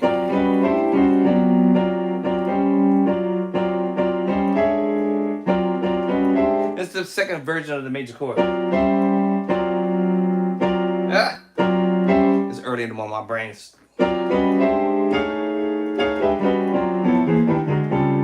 All this, those are already in the book, right? That's in here, chapter, I believe it's chapter 7. I'm trying to remember. I only book what chapter is in. Chapter number 7. Am I correcto or incorrecto? No, I am incorrect. Chapter what chapter is that one? Oh, 14. All right, I better remember that one. Chapter 14 for sure. All right, so get the book, y'all. Pick it up. You Amazon, right? You can grab it from Amazon. Also my website, but here's the thing. Let me check to see, because they said it was gonna take a few days, or supposed to be 48 hours, 24 to 48 hours, 72 hours before it could actually migrate over to my website. So let me keep pushing the wrong button. So let me see if the thing has finished migrating. So, but you can go over to my website still and go over to if it's not ready yet, new in the store. Okay, so I didn't see that before. Your card is empty. And hold on. Let me see. So option. So let me see if it finished migrating, because they did tell me it was gonna take a minute. But you can go and get the ebook. Download it to your devices. So let me see if it's ready. If it's not ready, I got a phone call them this morning. It's 7 o'clock my time. 7, 8, 8 9, 9 to 10. Okay, they should be just opening up. And so I can see if it finished migrating. So I'm going to buy my own book again. Or just to see if it is finished migrating. The payment method, because for the last couple of days it wasn't ready yet, so they did tell me it was going to take a little bit before it finished trying to migrate. So let me see, can I do a check out and see if I find this error message? Did the error message? Yep, it's still there. So I gotta give them a phone call first thing this morning, because it said it still hasn't it's still not available yet. However, if you guys want to go, let me see. Oops, I didn't mean to do that. Let me see. Let's go here. If you guys wanted to go over to buy it from Amazon, you still can go over to Amazon and purchase any one of those 3 copies of the book over at Amazon. So Amazon, for now, have all 3 ways of getting the book. So this is the paper cover, and also this is the hard cover. And then obviously Kindle is your electronical, digital way of downloading it from those 3 different routes.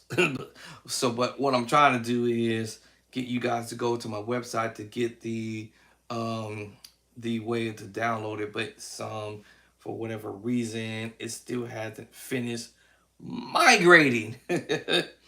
over to my website. So I gotta give them a telephone call because we was trying to establish that. When was this today? Where are we at? I think we was trying to mess with this on last Monday or Tuesday. I think it was. So I'm like, wow, man, it took that long for it to migrate.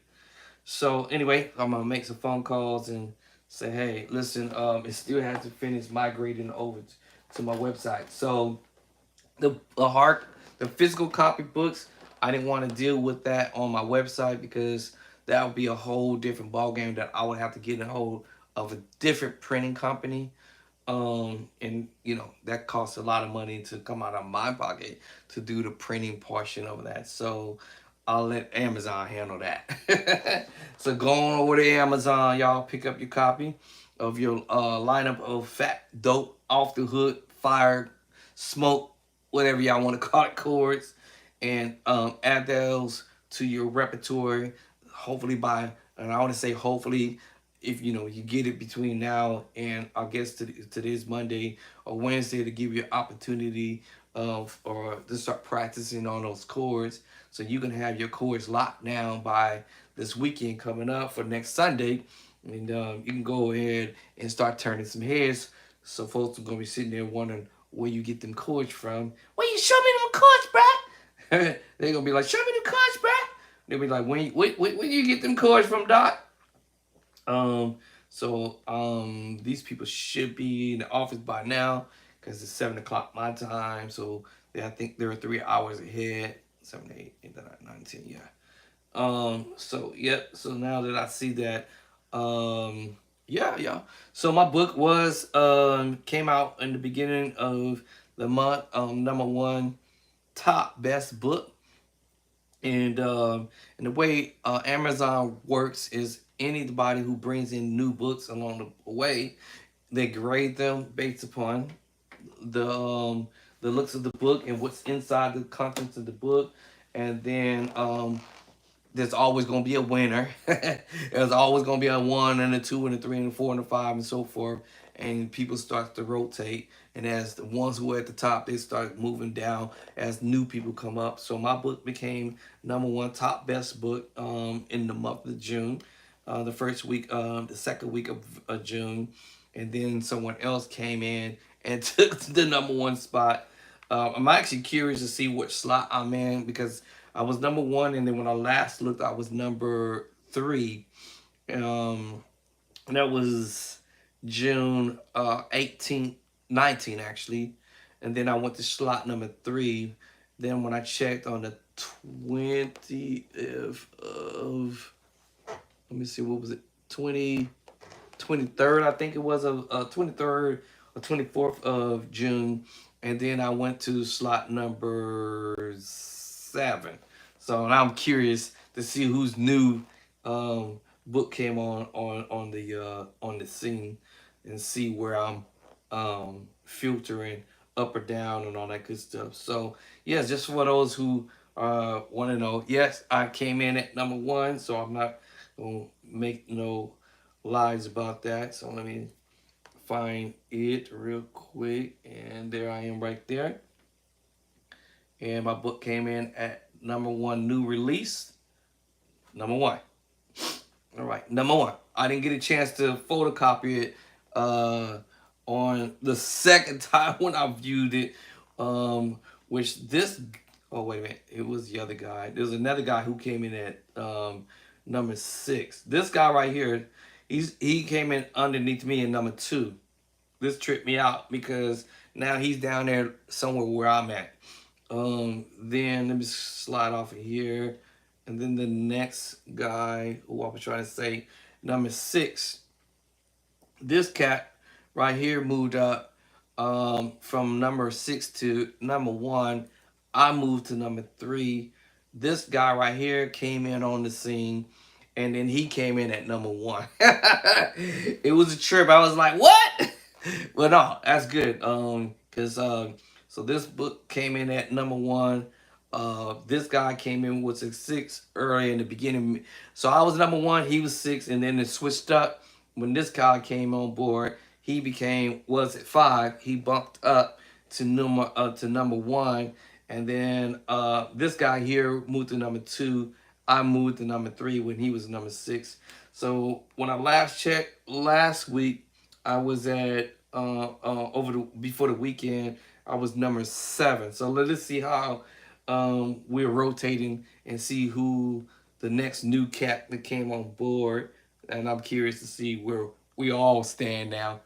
Let me see where we all stand. Who's new? Okay, Amazon hot new Chord, hot new releases. Oh my God!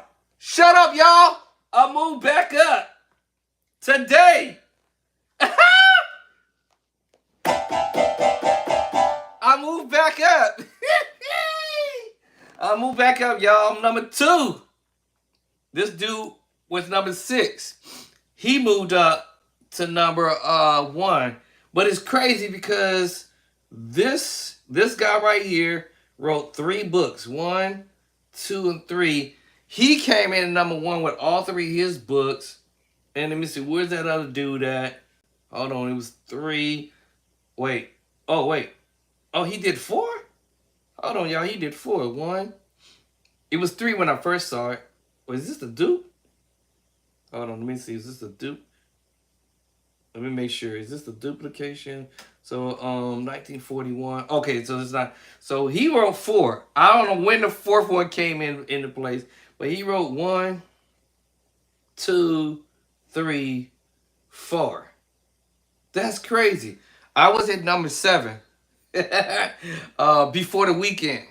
My book came in number 7, and then this guy right here came in at number 8. Where's the other guy at with that? This guy was 6. He moved up to number 1. Now he's down at number 12. That's crazy. And this dude right here book came in at number 1. He's at number 9. Woo! All right, so I guess, and then let me see. It was this one other dude, or one other book. 1, 2, 3, 4. This guy actually came in at number 2 when I last looked at last week. The last week, I came in at 7. The other guy with the Sketcher one came in number 8. And then this guy right here, book came in at number 1. And then this guy here, he had 3. It was only 3 that I saw. 1, 2, and 3. But now all of a sudden I see a 4th one or whatever. But he came in, his 3 books came in at 1, 2, and 3. All right. Then this guy here was number 4. Wow. I got to turn around and look at y'all for sure. Wow. Let me do the flavor. Wow. This tripping me out today. All right. So now the guy that was number 1 with all his 3 books, looked like he had a 4th book. He's coming in at number 3. Some new cat right here is now number 4. He came from out of no man's land. All right, so he's number 4. That is a trip. So it's like one of this guy's book out of his 4 books, he's number 3. Somebody new right here is now 4 and coming in 4th place. And then the guy with the other 3 books, he's now 5, 6, and 7. And then the guy who came after him was 3, but now he's now number 8. That is crazy. This dude books was number 1. Now he's number 9. This is a trip. Oh, I forgot about this cat. This guy book came in early on, and he was somewhere anywhere between 4 and 3 or 5 in that area right there. So now he's down at number 12. So they do, I think it's every week. I forget, it's every 5 days or is it either every 7 days or something to that effect, that they switch over. And it's this time I see it's 15. Because when I got on, it was 10 in the beginning of this month. And then I came back, they had it down to like 14. Yeah, 14. And then now today it's 15, y'all. So I'm not lying, y'all. So I'm telling y'all, go and get the book. Play by sight. All right. Now y'all know I ain't playing, I ain't lying, all right? So go tell your homies that my book, your Bo Andre Clark book, has come back up. All right. Number 2. It was 1. So looks like between me and this guy right here, we ranking at the top. All right. We ranking at the top. Both our books today. And what? June 30th? Today. Y'all know I'm excited. I'm juiced now. Now y'all know I'm coming with my next book. All right. I'm coming with the next book. Go get your book. All right, go get your play-by-side book right now. Go on over there to Amazon. Meanwhile, I'm going to make a phone call or text to these company to say, hey, man, my information hasn't migrated over to my website, so y'all can go electronically get the book over there. But, yeah, so when that's up and running, I'll let y'all know that go electronically over to my website and get the book from there. But if you want, all 3 of them are available over at Amazon. So yes, y'all, I am back at the top. I might not be number 1, but I'm number 2 today. Woo! All right, play by sight. I'm gonna put that on my calendar, y'all. Memorable. Matter of fact, let me see.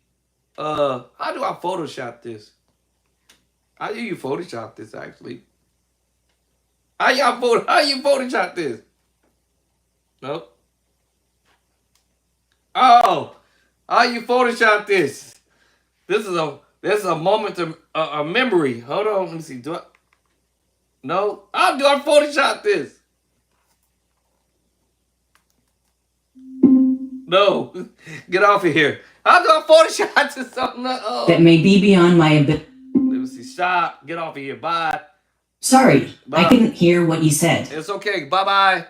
Let me see. How do I do that? How do I Photoshop this?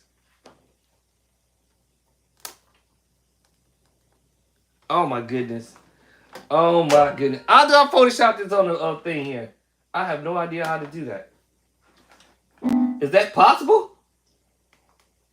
Oh, I heard it. I did it. All right. I just figured it out. See, I'm an OG. I don't know how to do this stuff. All right. So I Photoshopped this today. Timeline. Let me see. Done. I guess you hit done. Go to my thing. There it is. I guess I pressed down on here, hit this at the top, and I heard it go. So now back up the top, y'all. I was at 7 over the weekend, and now my book has made it back to the top. And I'm gonna read what it say. Amazon, hot new releases. Hot new releases. Hot new releases. Hear me out. Hot new releases. I told you I was starting some friction, some smoke, and some heat. And now we got fire. All right. Hot. All right. Hot. All right. I ain't gonna preach to y'all. Go on over there. Get your book. Amazon. All right. Amazon. Y'all see it. All right. Amazon. My book has reached back up to number 2 this time around. All right. Round number 2. Ding, ding, ding, ding, ding, ding. All right. Round number 2. Play by sight. Come on now. Go get your book. All right. Tell somebody. Tell your mom, sister, cousin, uncle, niece, nephew, your enemies, whoever. Tell them your Bo Andre book has reached top number 2. It was 1. Now it's number 2 again. New releases. All right. Amazon. New release. My book was released June 2nd of this month. All right. Like I said, but as other people keep bringing their books along, Amazon grades the book by, they say the colors and the contents, what's in it. All right. Meaning that my contents in here is going to be Very helpful for any musician out there who needs help. Beginner, intermediate, or advanced, wherever you at in your lifetime. I don't care if you're 69, 79, 89, 99, 109, 99, 99, 99, going once, blah, blah, blah, blah, blah, blah. Get your book, right? Get your book. All right? Paper copy or cover, hardcover, all right? Or to download a digital version, all right? I'm going to go back to bed. But I do need to make a phone call. Actually, I need to make a text message and send over to my technician or editor, actually. So yeah, because he sends me this information to let me know.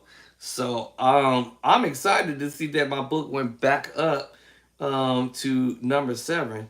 From number 7 to 2. Like I said, but it was definitely number 1 as of today. So now I'm number 2.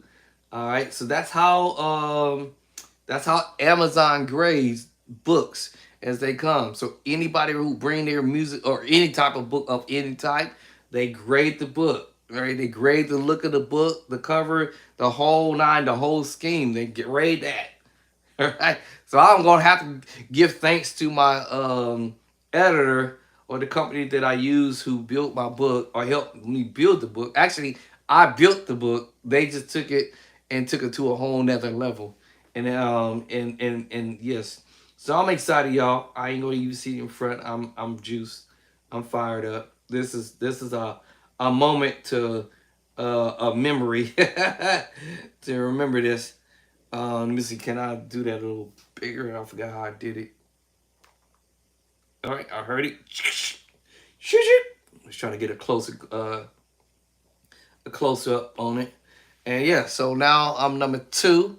I was 1, like I said, back in the beginning when this book first published, and was launched on June 2nd, June 9th.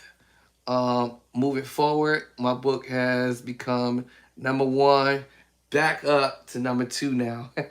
I was down to number 7 last week over the weekend, and now it looks like they have graded other books who came through for this month and brought me back up. So I know that's got to be God's sent for knowing that this is a project that I've been trying to work hard on to try to get chords to you guys. So go over to get it. It's not expensive. Matter of fact, it's actually, I try to look at it as if I was trying to take piano lessons or organ lessons from somebody and walking away with 5 chords after spending $40 an hour or $100 an hour, and I'm walking away with 5, 6, 7 chords. That to me is a waste of money. But if you want to continue to take lessons, don't stop. Right? I stopped doing it. All right, just me. That's just me. I stopped doing it, and I start trying to figure out, okay, what am I doing? Major 6, my perfect 4th, 5th. I'm sorry, perfect 4th, perfect 5th, perfect 5th, perfect 4th. You know, my major 3rd, perfect 4th. My major 3rd, minor 3rds, 2nd, and minor 2nds, and so forth and so on. And I just try to figure out what is musicians are playing that would help me do what I need to do. So that's why I'm like, all right, D flat. Okay, I'm gonna add 2 or D flat. It doesn't matter what key I do this in. Y'all heard it. All I'm doing, y'all. Chapter 2, transpose down. Chapter 2, going to chapter 3. Let me see. Do I got a rhythm for that song? For those who play this type of stuff in church, it's Older Blood. Let me see. Do I have that in here? C Dub. Let's see. Do we have that in here? C Dub. And I told y'all it's in my book. I did this on purpose to break down chords individually, so that way when you guys go to play them, you're going to recognize them immediately because you were like, oh, for my beginner musician, intermediate level, whatever. And then you just gotta play around with switching the fingers and taking the top note off so it can sound a certain way to you. At the end of the day, it's about what you want to sound like. Don't and I will say this: you don't have to sound like me. You don't have to play like me. You know, so it's a thing like, I've always wanted to learn what another musician is actually playing, but I don't want to sound like them. I just want to have them chords so I can be able to incorporate them or integrate them into my own way of doing things. Now, where is that song at? Is that not on this track? Really? Wait, hold on. I could have sworn I thought I saw. There it is, The Blood. Which one? I'm not sure. Let me see. Hold on. Let me mute the drum, the guitar, the bass. Let me see. All right. So here's the song here.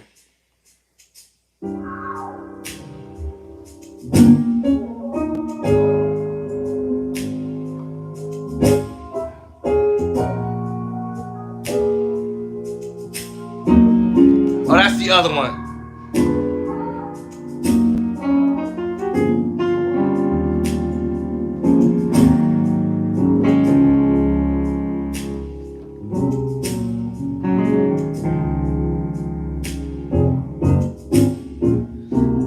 The blood.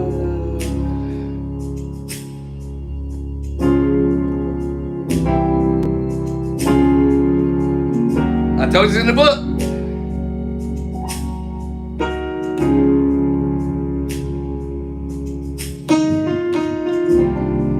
It's in the book. Ah!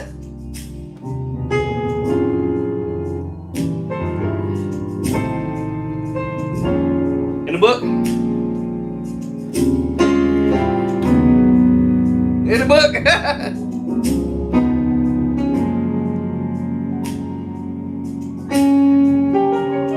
The man is moved.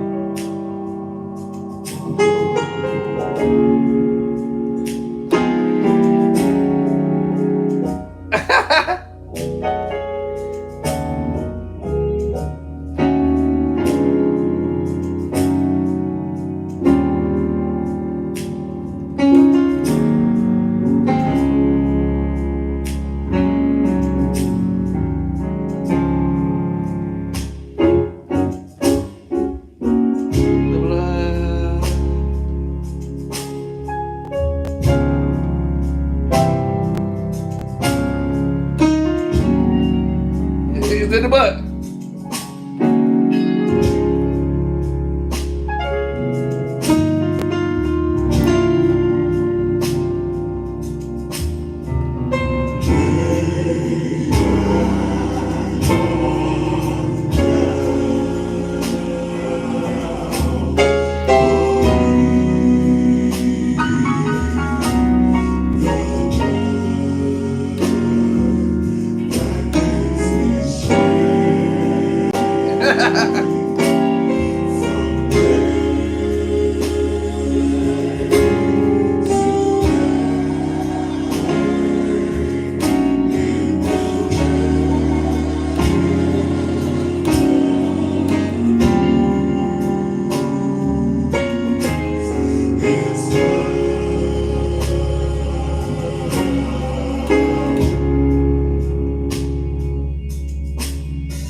Oh, okay.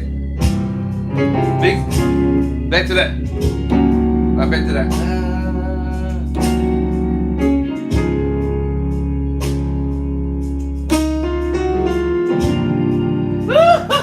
Okay, y'all I gotta stop, y'all. It's in the book, all right. So yeah, Major Chapter 2, Chapter 2, 2 to 3, Chapter 3, back to 2, Chapter 2. All right, minor 9/11. Minor 7 flat 5, minor diminished move, minor 9, sometimes the major move, minor move, minor move, minor move, minor move. Alright, D7, 9, major 9, that give me strength, diminished 7 for the day. That's that preacher chord. Can I get the winners in April? Chapter 9, I told y'all. Now that's the minor 9 move.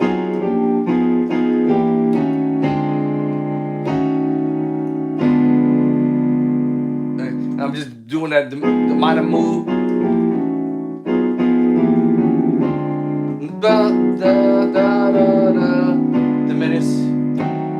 Diminished move. And I might go to the minor move. Or this other chord I do. -7, flat 5. Okay, so -7, flat 5, D flat add 2, 6 minor, -6, back to your major chord. Alright, that's going away to the book. But is the major 7 with the flat 5, but now we're using the power chord. And that causes you to play the E flat 9, 13. Alright, A flat 9, 6, 4. Depends on how you want to use, you know.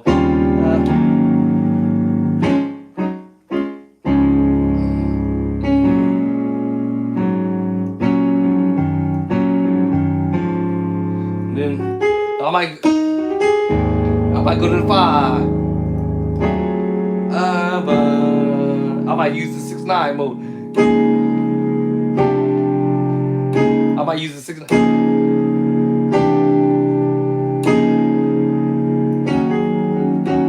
You know, I might do that, you know. Earlier I did the major move.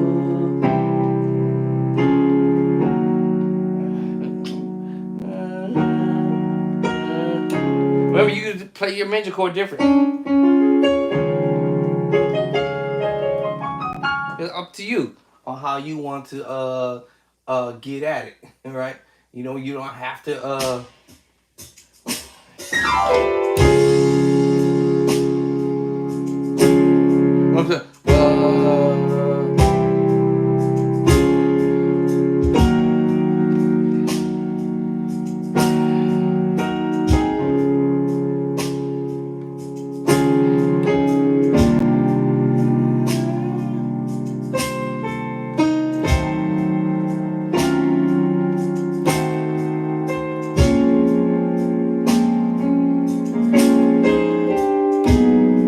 voice it like this.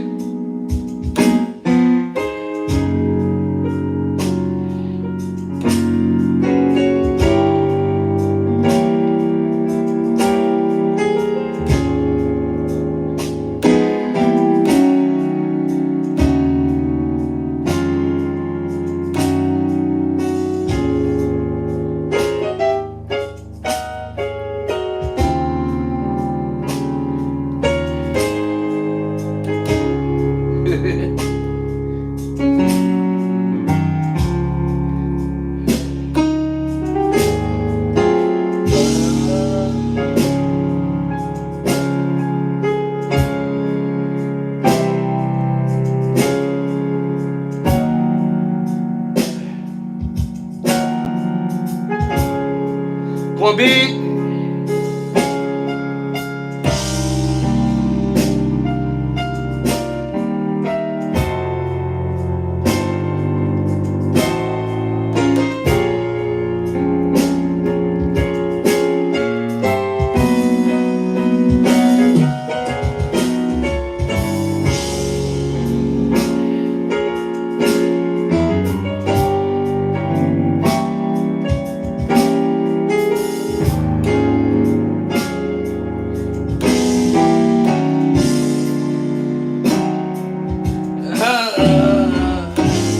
My bad. I'm just that back going back up.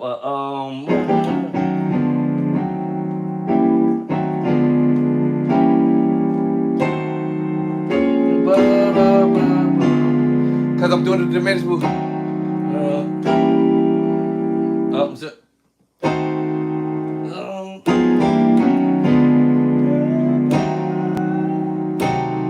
ba, ba, ba.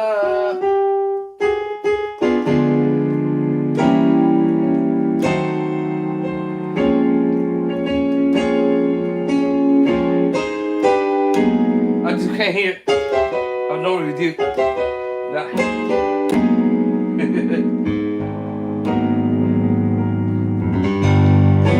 Everybody do it then.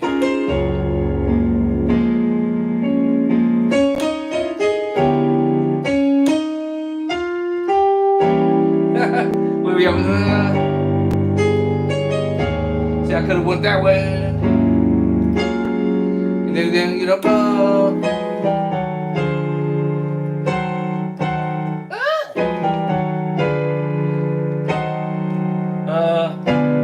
see, right? So I understand what I'm doing, somewhat.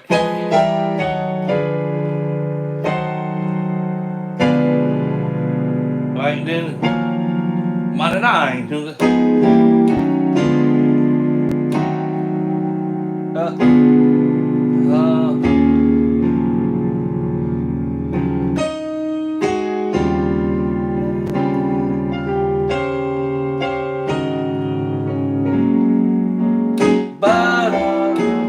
Whatever you want to do.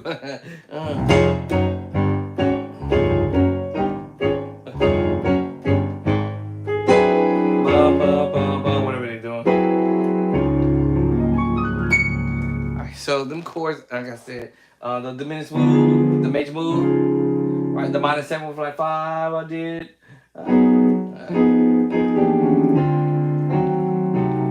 I was just doing the diminished move. Whichever way you want to go. I'm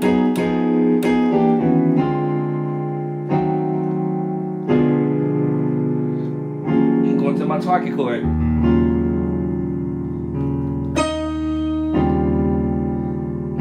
Like I said, it's the major 7 flat 5. I could have, if I wanted to, if I was on the organ doing the bass line.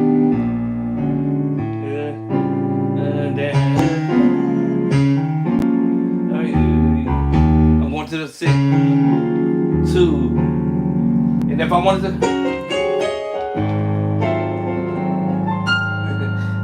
and then 1. That's if I don't want to do get all that, and that's being fancy a little bit. 6/9 in the book. All right. So yeah. I'm no keyboard player, but I'll be like, oh. But if I wanted to sound like somebody, play like somebody, it will be not. It's super hard, and it will not be super easy. It was just me having to put in the time and the energy to sit here and say, okay, I want to really sound all the way close, or far from it. But it's a choice, all right. So don't. I want to say don't. Just be you, do you. At the end of the day, so if you just so happens to be able to pick up ideas or chords from someone that you find as your favorite musician, that's okay. Just tweak it a little bit, maybe, and do it your own way. Come back here and play close to it if you can.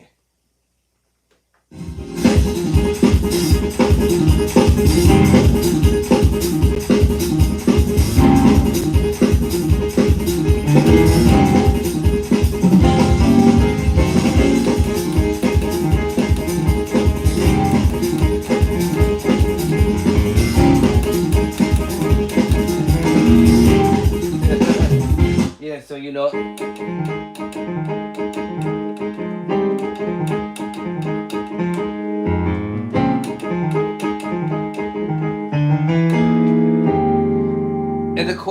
plan is just to chop on the 1. I call it the sus4 chord, but omit the 1. Omit the 4. And you playing the perfect 5th and the perfect 4th. And in A flat, 1, 2, 3, 4, 5, 5, 6, 5, 1, 5, 6, 5, 1, 1, 1, 5, 6, 1. And he did.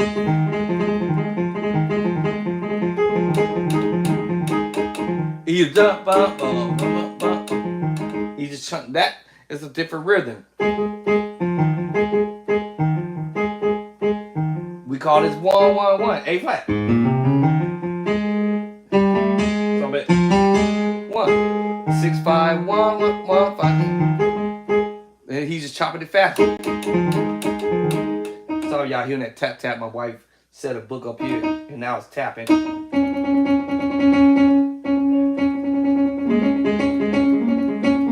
Yeah, she set a book on it, and now my keyboard, the note is tapping. Then going to the minor 9 or the major 7. All right, or we can go minor 9. Actually, I'm feeling the minor 9.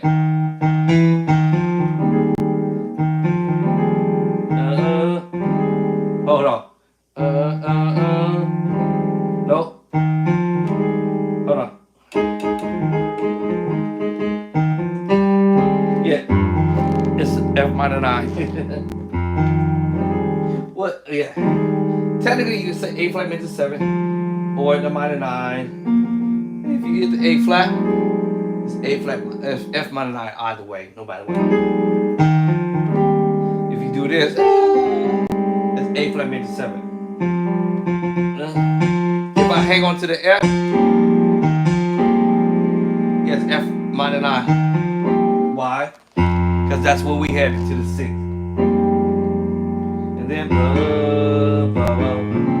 and B flat minor 9 11, as I keep saying earlier. Same chord, y'all. And then chop on it. So what he's doing is just chopping on the 2. Because we're in the A flat. First he starts out F minor at 2. Right? D E diminished 7. A flat at 2. E flat diminished 7. F minor 9, B flat minor 9 11. Oh.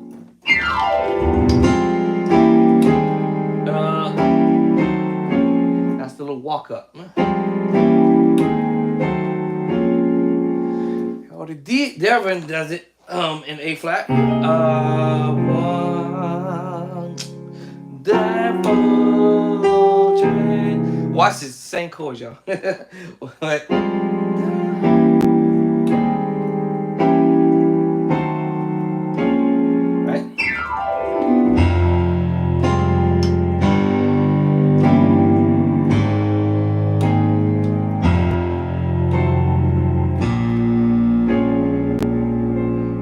Alright, so F at 2.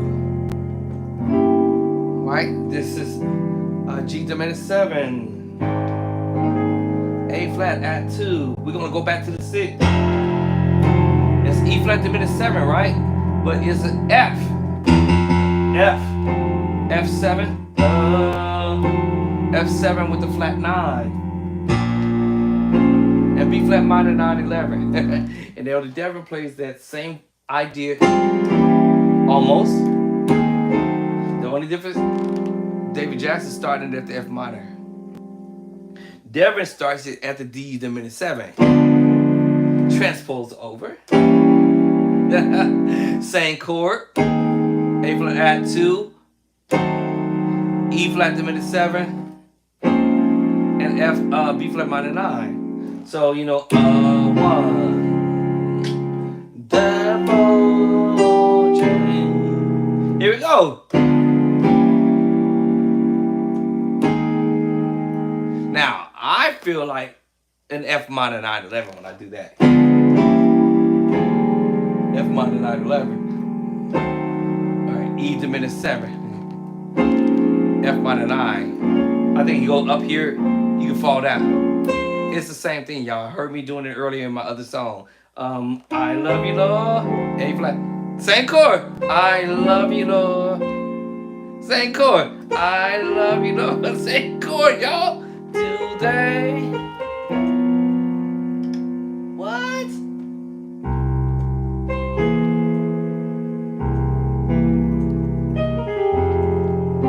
F minor 9. It's the same chord. I might switch the finger around. Whatever. I might move the finger around just a little bit, the hands around, because I understand inversions. 8 to 9, 9 to 10 to 11, 11 to 12. They definitely wait for sure.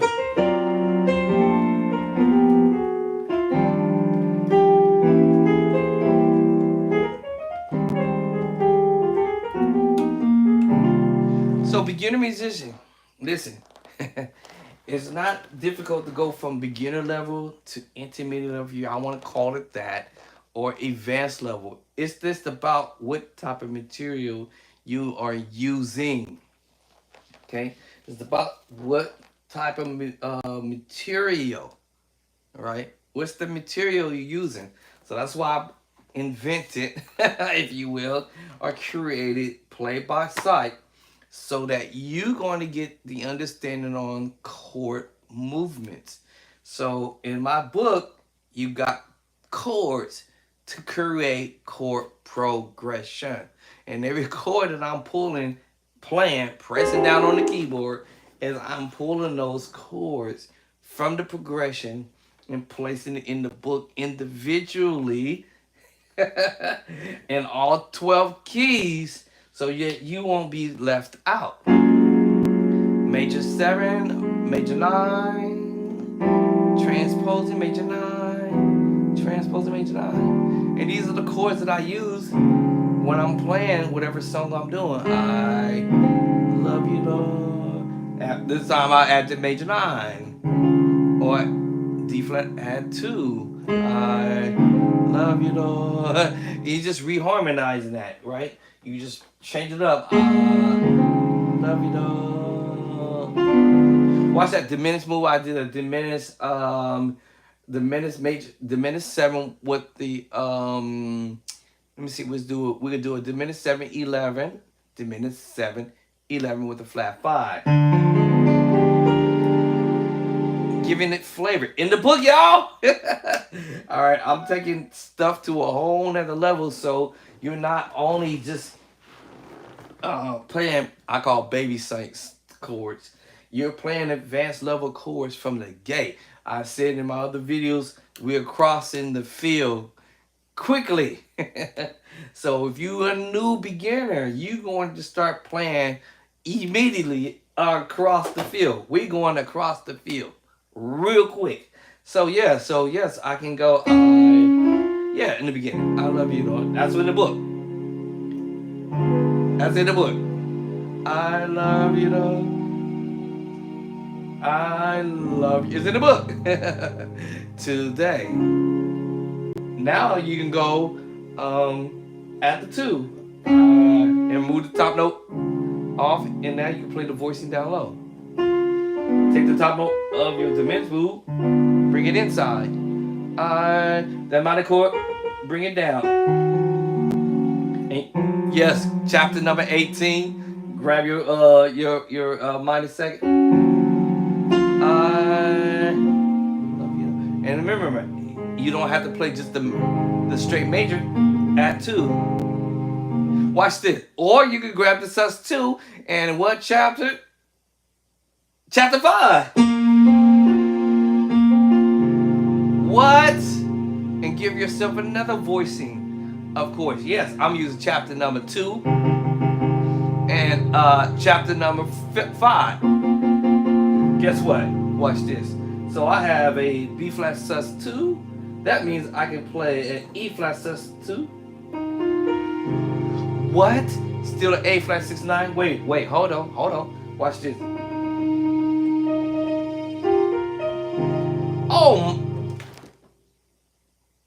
Oh my God. Really? Yes. A flat 6/9. I can bring the voicing down here. Oh, and just change the voicing of what I want to play. Oh, I love you, Lord. Add two. Bring my diminished move. Cluster, minor move. Cluster, but it's actually the minor add two. Remember that? F minor add two. And all I'm doing transposing. Right, we're in F. 1, 2, 3. 1, 2, 3. It's F minor 2. I'm just transpose that. Right? All I did was transpose. If I know my E minor, what's that? Add 2. And right, my minor move would be G minor.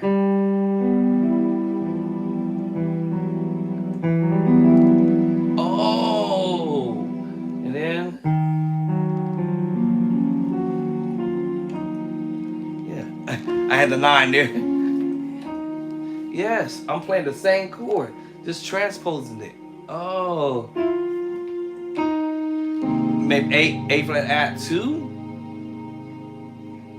And what was the other voicing I said? The sus2, A flat add 2, A flat add 2. Watch this. Let's see.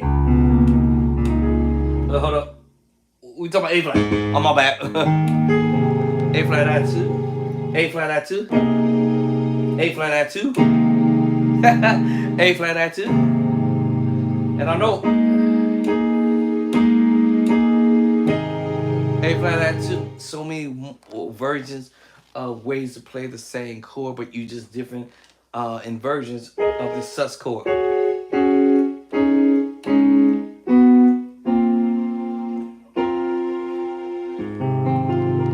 That's also the 6/9. I use the B flat sus2, the F sus4. I just voiced it up here, and the signature sauce chord, which is the 7 sus4 chord in the book, y'all. Chapter number 5, all day.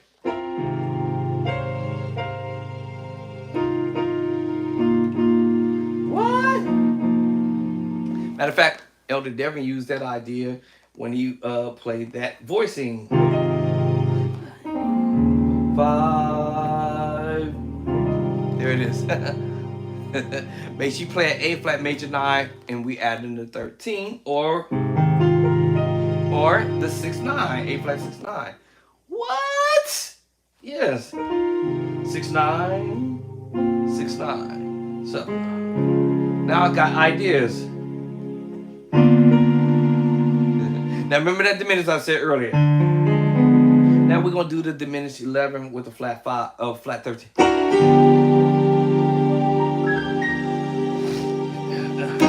That makes me want to play fancy a little bit with the major 7 flat 5, 6/9, D flat 6/9, major 9. Now that makes me play the minor 9, or C9 with the sus4. Until I do that, then now we play the minor 9/11. So I can go all the way. It all depends on what. Depends on how we want to do that.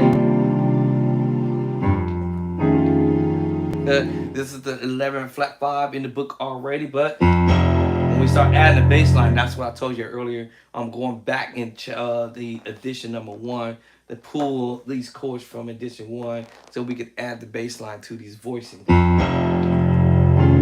Inversion.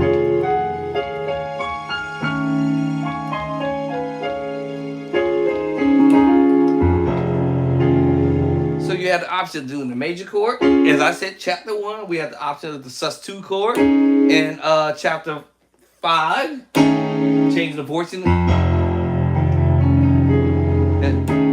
Now let's make major 7 flat 5, right? Different route. Minor 11 flat 5 because of the major.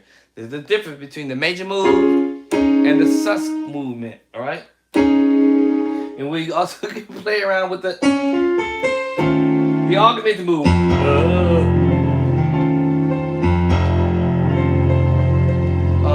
Let's do this.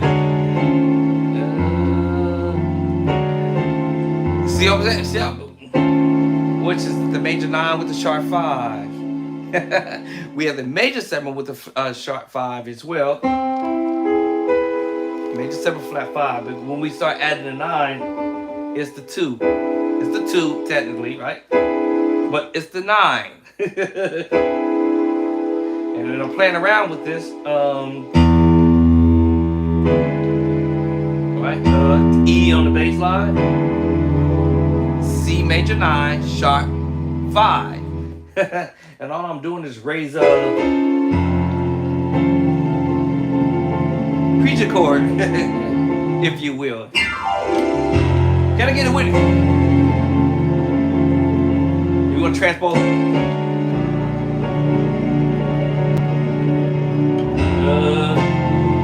Okay, hold on. Okay, here's another one. Okay, y'all probably didn't catch that one, but I'm playing a minor chord. Okay, a diminished move and a minor chord mixed together. Y'all didn't catch that one, right? And I'm hitting y'all with the tritone. So C minor 6. That's another one. Hit you on the F bass.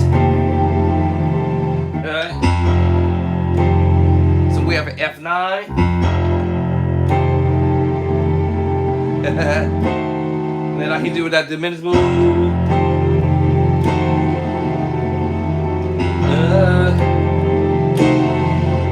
The other one, the augmented move. I'm trying. All right, D flat, major 9 with the sharp 5. I can mess with y'all on this one. Stay there.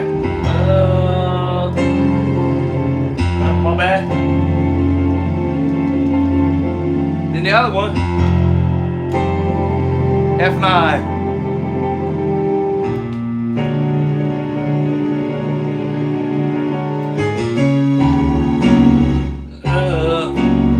Well, I could go to the key of D actually.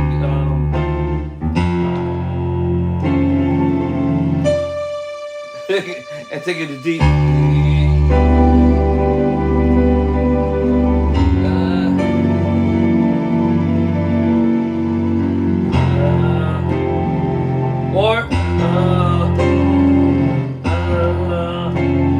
Now I might go to B with that. Yeah. Because I'm thinking, can I get away with this? I'm just playing around with it.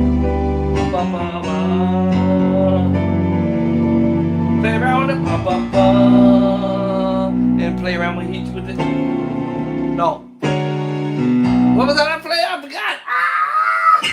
I forgot what I did. That's one of them. But that wasn't the one I did. I forgot what I did, y'all. Yeah, anyway, so it gets more crazy when you start playing around with this stuff. So, oops! That's what happens when I start playing around with chords and I'll be like, okay, what can I do if I do this? Or,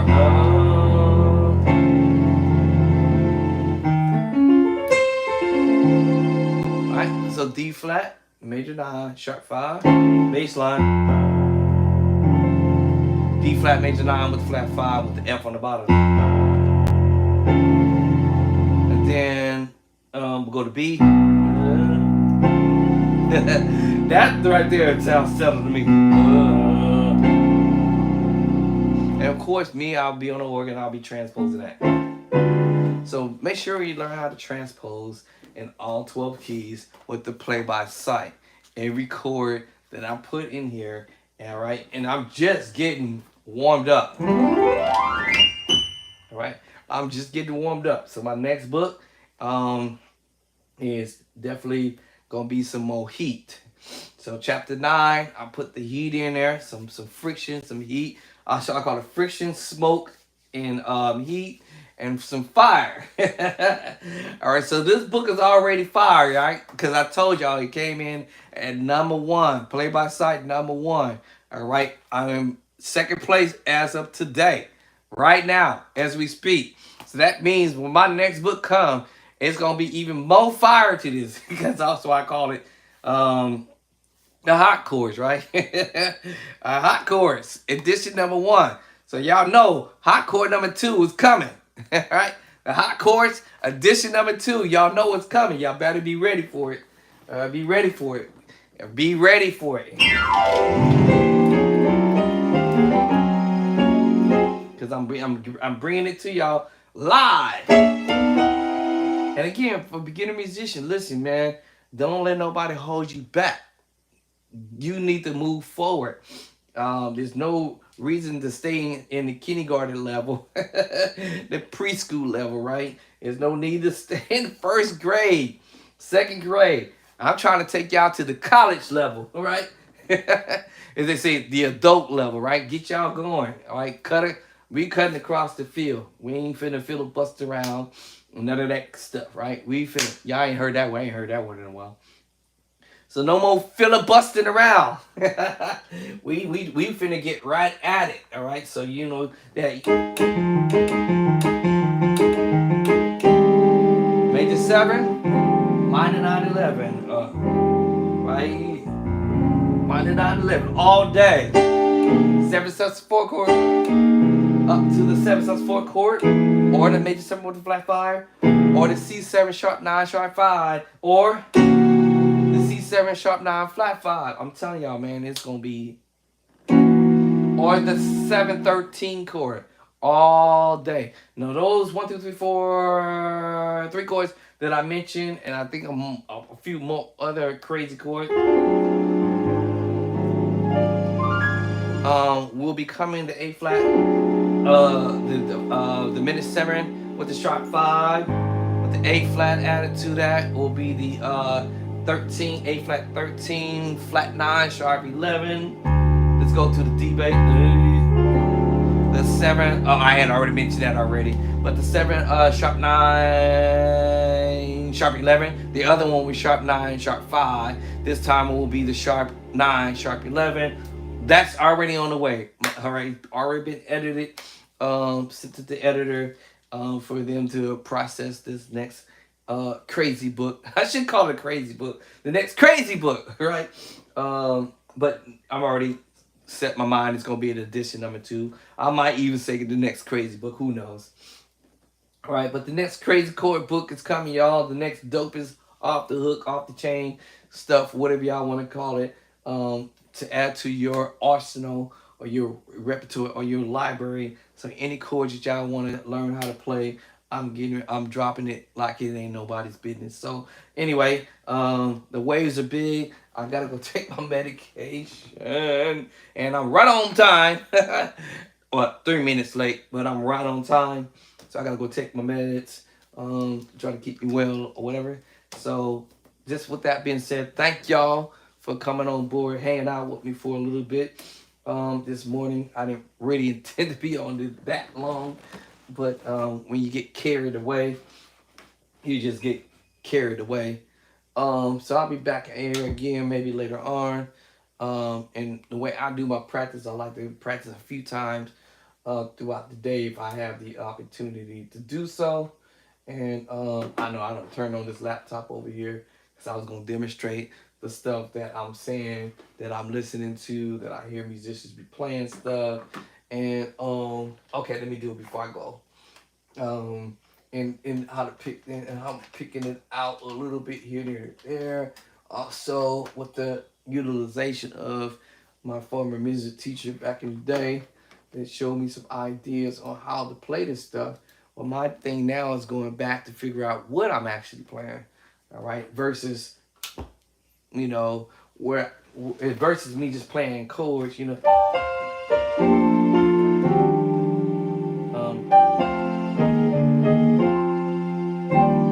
Versus me knowing how to play it.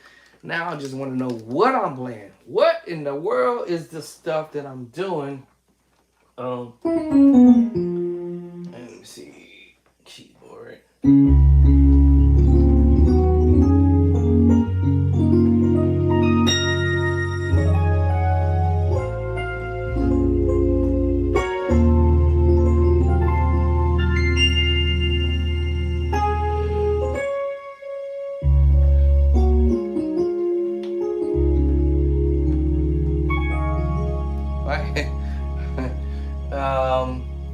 me see. Oh, this guy from where's he from? GT, no, GMTC. Sent me a message. Let me see what he's talking about. See, he doesn't know I'm already advanced. Already in my plan. So let me see. What did he say? If you're interested in practicing every day, I just said that. And making real progress, I just mentioned that sort of. We welcome you to our class for daily accountability structures. That's why I said earlier, for beginner musicians, if you want to learn how to play those nice, beautiful, fat chords, you have to what? Practice daily. Um, you know, that's what I do. Is I just get up and and if it's just 5 chords, to figure out what a singer might be doing, or whatever the musician might be doing. If it's just 5 minutes, 5 minutes is better than nothing at all. This is how I take it. All right, I'd rather play 5 minutes if I got it, take it, and generally using my 5 minutes somehow. I don't know how, but it's just somehow end up.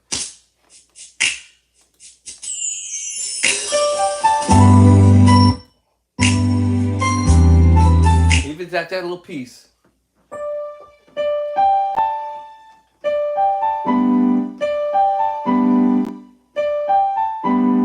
Y'all know it's G major at 2. C major at 2.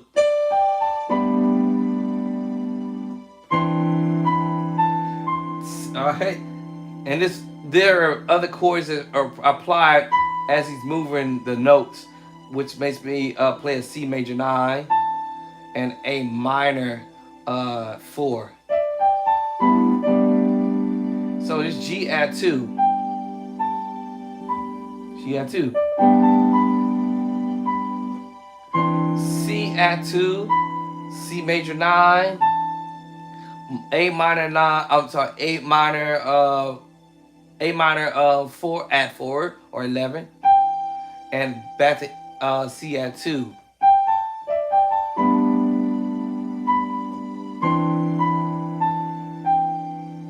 And then now we're going to the next chord. This is the F chord. So this is basically F. Now I'm going to color it. My fingers just want to play this. The 7 sus4 chord with the F major chord. So that makes me play a G 9 sus4. What? Yes. All right. Look at all them chords I just played in a minute already.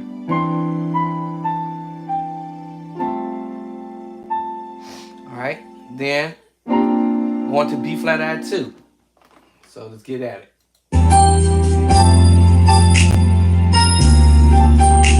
So yeah.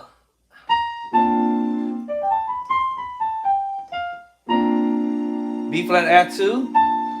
B major 9. B flat major 9. I'm sorry. B flat major add 2. B flat major 9. Similar to that other little movement. B flat 6 9. And back to B flat add 2. And then he takes you to the next move. G minor 7 11.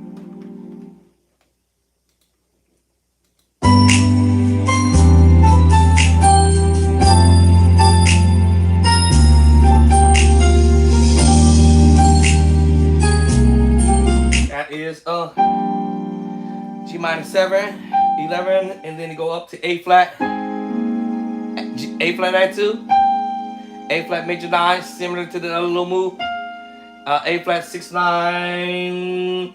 Then we go do a B major chord. B major chord. And then and B flat minor. What? Yeah, so that's that whole little thing.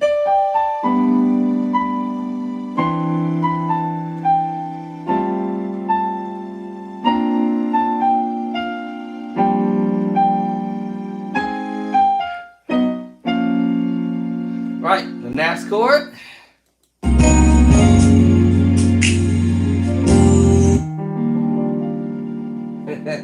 E flat major 9, 13 all day, right? Now, again, that last chord can be played in so many different ways. As I said, you saw the best of me. You saw the best of me. And if I add the 13 down there, it's the C. Would I put it in the left hand or the right? You saw the best of me. Or if I do it here,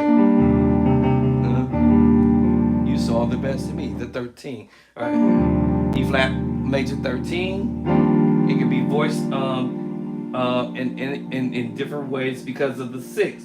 All right. Because of the 6. The 9 is the 2.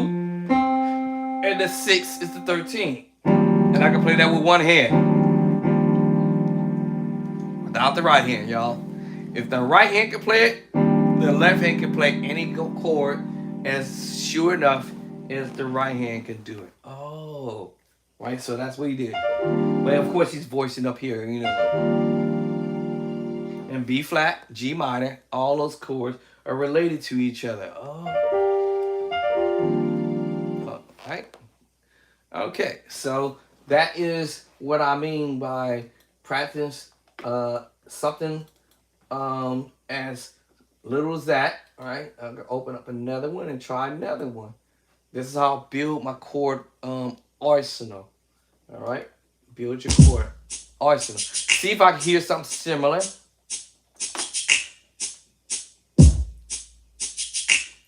I hear something similar. There it is. There it is. G minor 9 and 11. Now the only difference was, y'all remember this one, right? That was the 5, 1, 2, 3 in the scale. We just transposed. Nope, not that one. There it is. All right, but he's voicing it down here now. But he's doing it, but. The other one was just, you know, right? That was with the other one. This time he's doing it, but. 5, 5, 1, 2, 3, but both hands. Guess what? We're going to the major 9. Of course, me, I'm twanging it. The 13. What? Yes. All right. In play by sight. All right. And I just grab a few little items to see if it's something either new to my ear or something different than my ear or a different approach to the song or any given song, right? We'll go grab something from, let's see, another musician and see what we can see that might be in play by sight. All right. Let's see. So, where's my volume at? Let's see here. Drop the folder.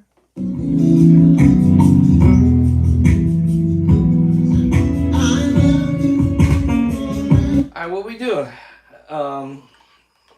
So what we doing? Chapter 2, major move, and chapter 3, minor move, and back to it. There's our sus in chapter number 5. Alright. And guess what this chord is, y'all? It's a major 7 with a 13. Our other chord was a major 9, 13. Now if I use my perfect 5th, then that makes me play an E major 13, 9. Well, E major 13, odd 9. Because, you know, if you think about E, 1, 2, that's the 9, the 2. You know,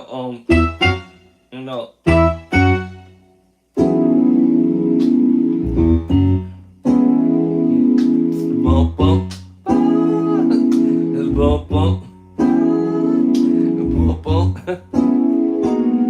Bump, bump. Bump, bump. Bump, bump.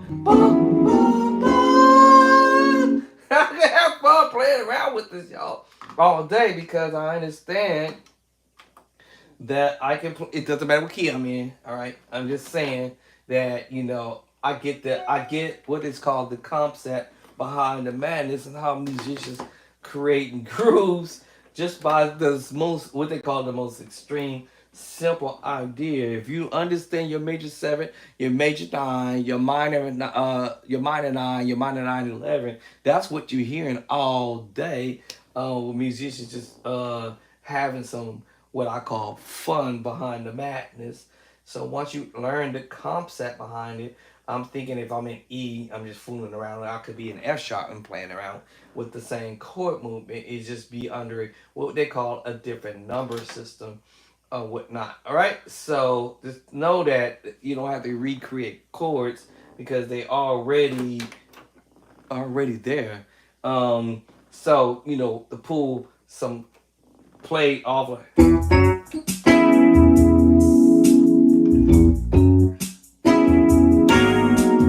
bump bump bump bump bump bump bump bump bump bump bump bump bump bump bump.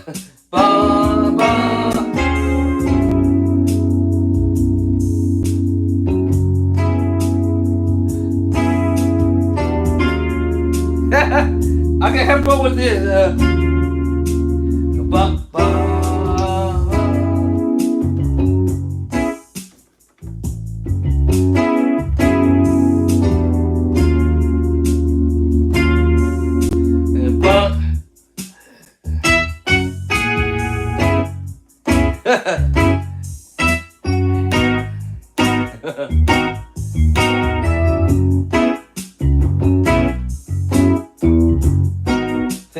Take that bass line.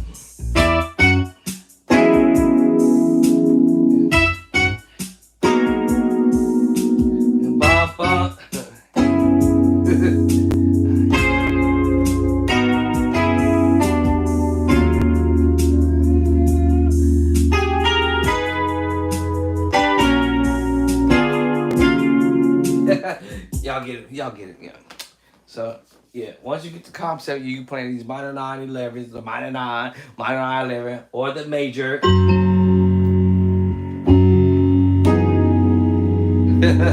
Right, you playing the major chord,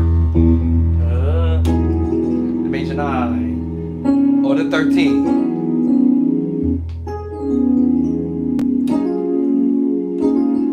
Right, so once you get the concept of it, it becomes easier to understand. Oh, y'all got it now.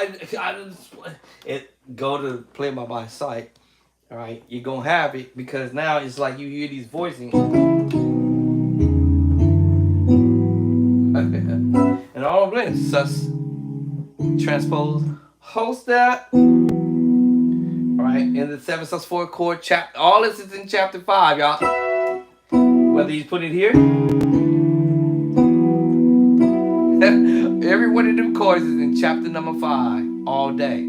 It's just where the musician place the voicing as he or she is playing the moves. I gotta go take my medication. You hear that bass line.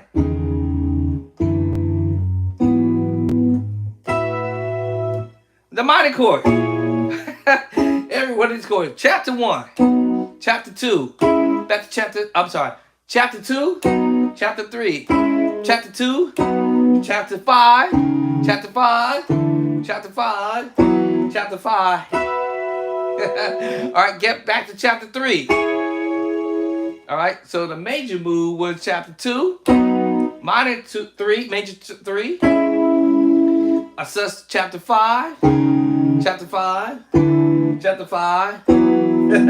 Secret sauce chord, we got the 7 sus 4 chord, chapter 5. The minor chord, chapter 3. That's what he's doing. And of course in E we're going, 5, 6, 5, 1, 7, 5, 6, 5, 1, 2, 3, 4. +4, sharp 4, and then he hit you with the.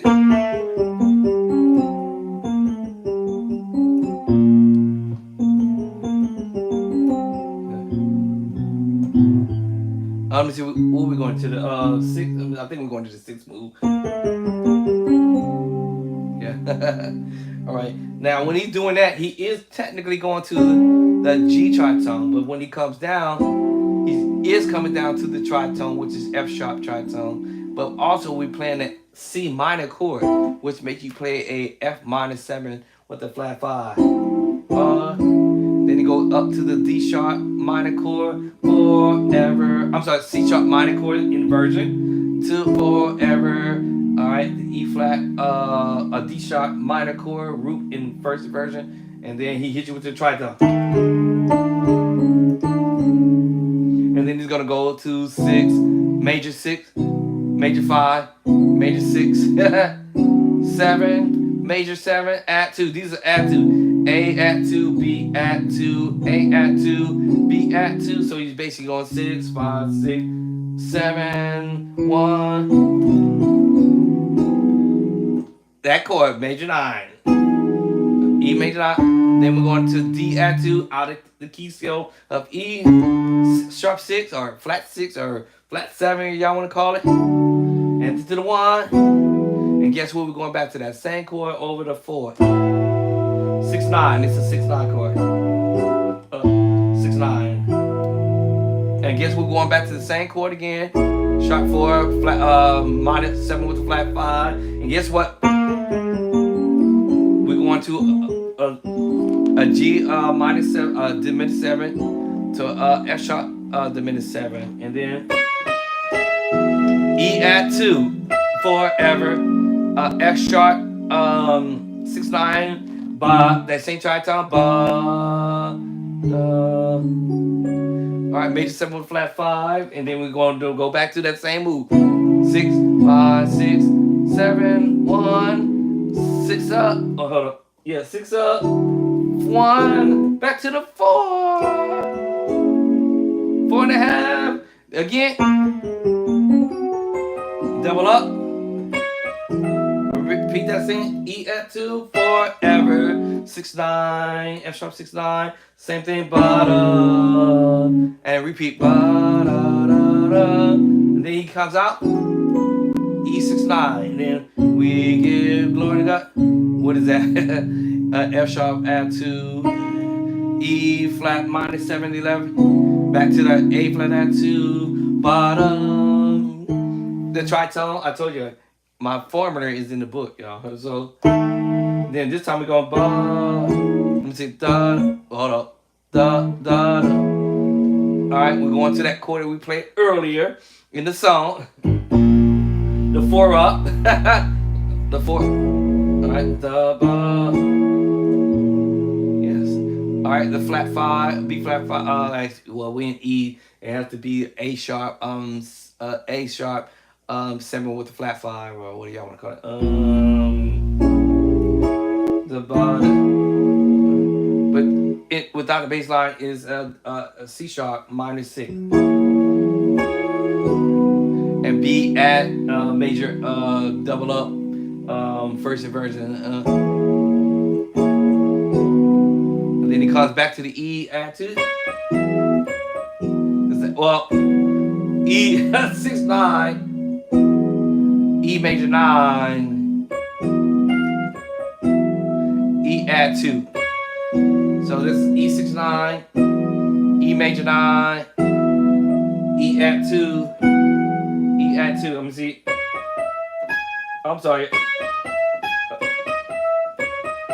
That was right.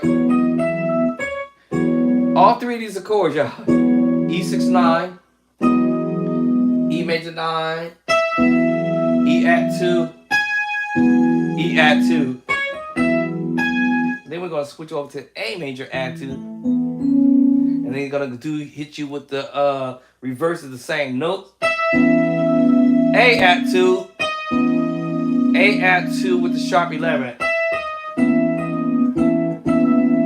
Oh, actually, let's see. A add 2. Yeah, I was right. A add 2, the other one's A add 2 with the sharp 11. And A add 2. A add 2, A add 2, sharp 11, and A add 2. So the whole thing, all those are chord. All these are chord. All of those are chords. All these are chord. All of those are chord.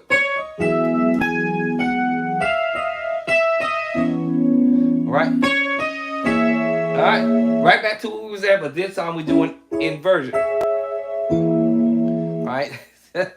C sharp minor 6.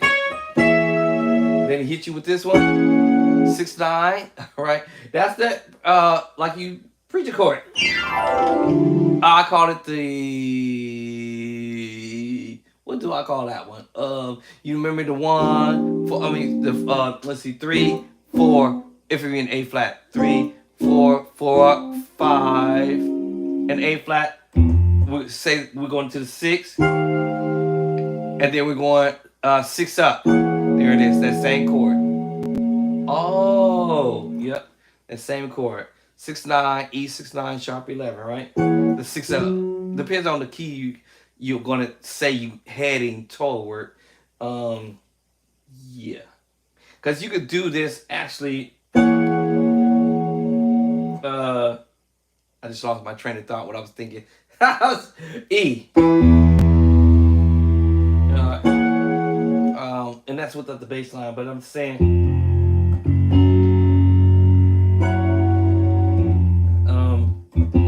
Yeah, because you're going up to the F sharp move, and that makes you play an F sharp 9 because of the bass line. Alright. I forgot what was the chord I played. Oh. Yeah. This is the preacher chord.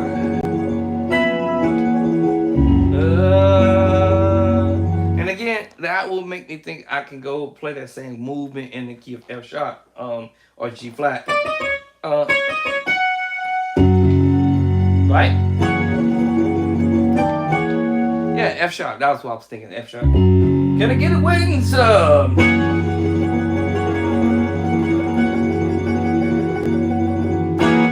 Yeah. But generally, you know, when we go there, can I get a wing? Let God. That's good. Now I added the 13 in there, but yeah, F9, F sharp 9, F sharp 9, F sharp 9. Even if I add some another note in the left hand, it's the 13, F sharp 13. Remember the 6, 2 3 4 5 6, 13, right? F sharp 13, 9 13.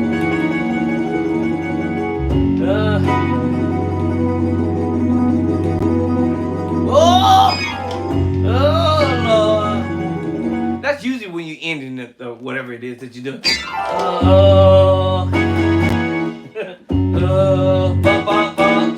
Now, listen to this. I added some notes in the left hand. That's an E major 13 with the sharp 11.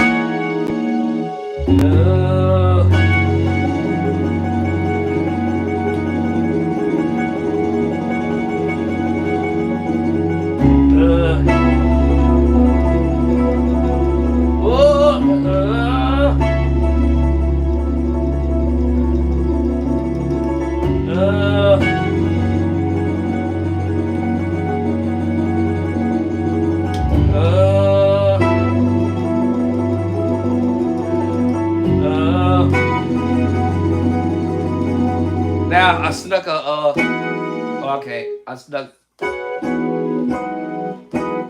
Well, okay, I switch over. The major 9 13, but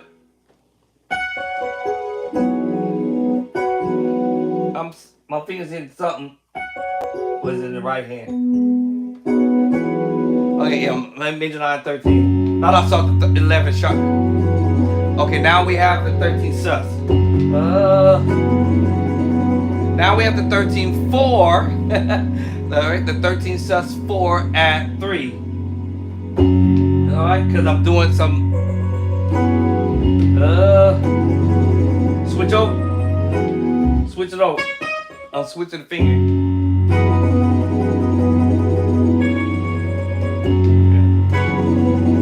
Then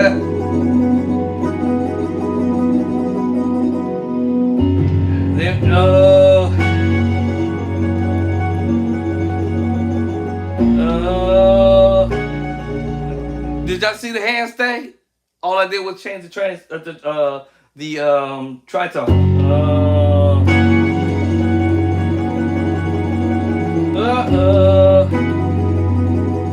I'm gonna change the tritone. Go to the 3. Ba ba ba. Now you probably saw my thumb saying, "Okay, you was here. Now let me hit you with this one." Okay, I didn't have to do all that, but you know, it's a B flat or A sharp 7. What was it? All right, A7, A sharp 7, sharp 9, sharp 5. Now my finger want to play some other extra stuff, you know. It's the same chord. I might do that to you.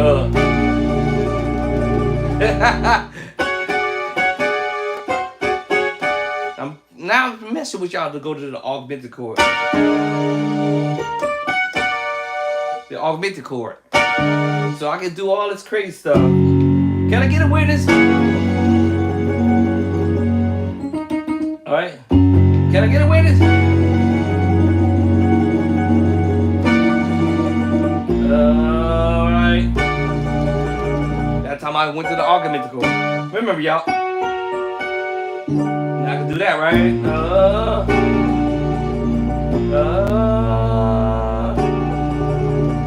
Alright, so I can play.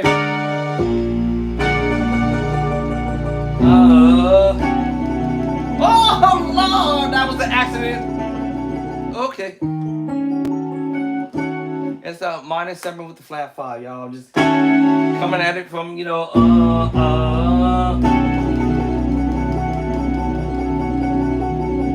right. Diminished move. What's diminished? That's right, C diminished. Inversion. Inversion. Right, or double up. Same chord I played on the 1. Either one. I'm switching. And sometimes my fingers might do all of them.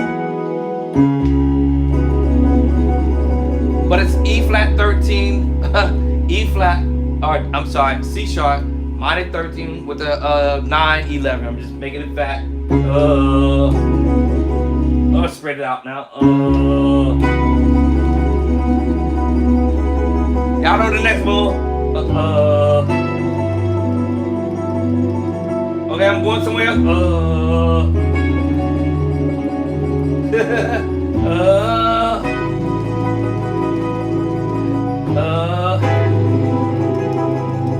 Like I'm about to take you out of the C sharp. Like I'm about to take y'all back to C sharp, but here's another one. Change the bass line. And hit you with this one. Remember, I was here. Now I went to this tritone. Backwards. That's Beast 9. Also, the -7 with the flat 5 approach. My fingers hurt. Just playing some up. And then,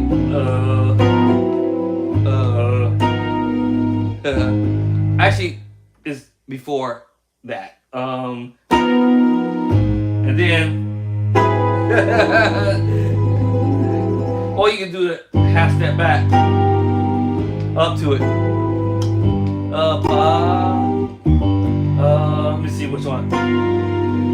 G7, sharp 9, sharp 5, or omit the middle note. G7, sharp 9, sharp 5. A flat 7, sharp 9, sharp 5. D flat, 13 sus. Same chord I would have played in F sharp and go to the G9, 13, sharp 11.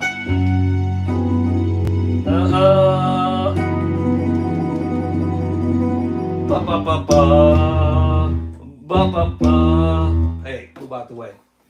You're in my way, buddy. Messing up my groove.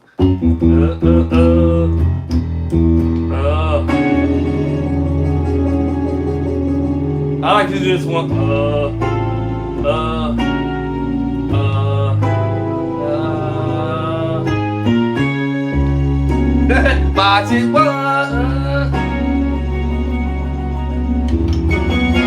I just learned that one. I didn't know what the guys was doing actually until I just sat here and said, "Wait, 5 1 5 5 6 1."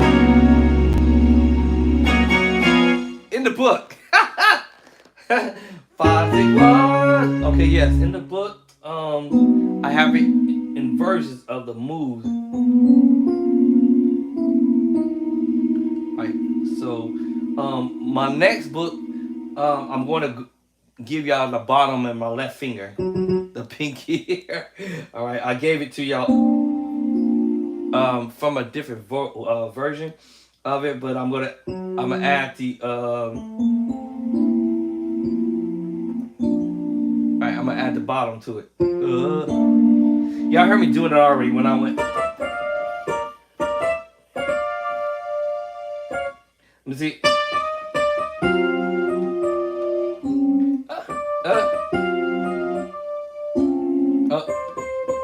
No, so. Oh, there it is. Let me see. Hold on.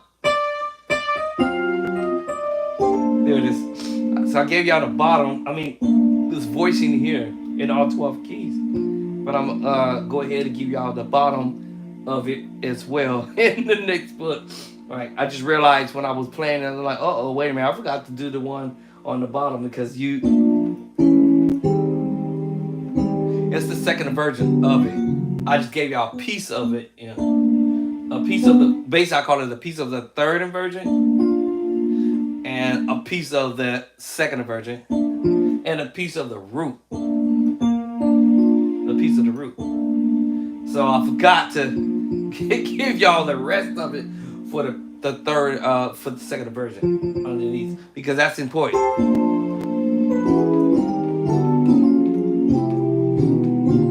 The reason why I said that, if you heard his voicing, watch what's gonna happen when I play this. Let's go to another musician and watch this chord movement he gonna play. And I'm gonna go. I got to go take my meds.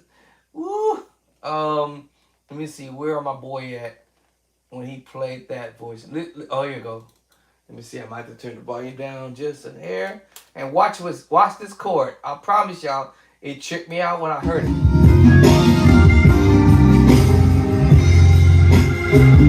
Actually, first thing he played was chapter number let's say chapter 3. And then he went to chapter 5. That was the beginning. That was the first chords right there in the beginning. Yeah.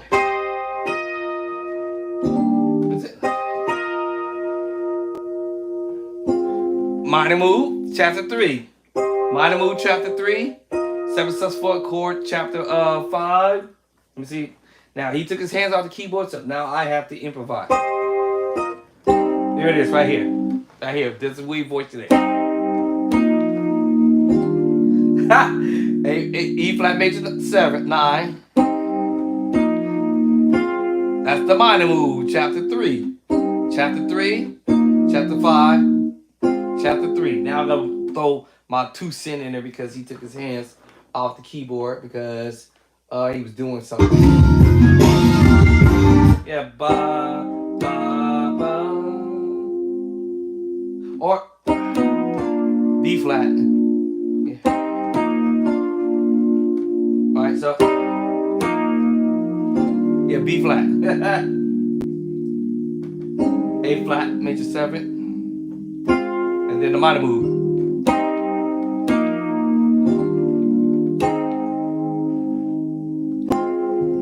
Alright, then after that.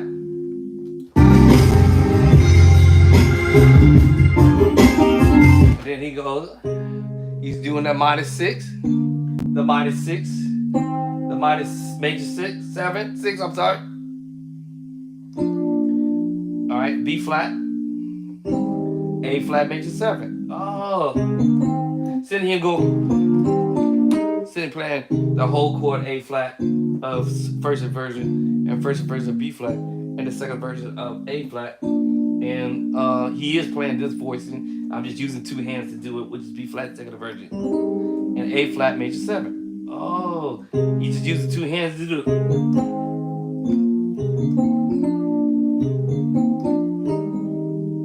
Alright, I'm like, what? Alright.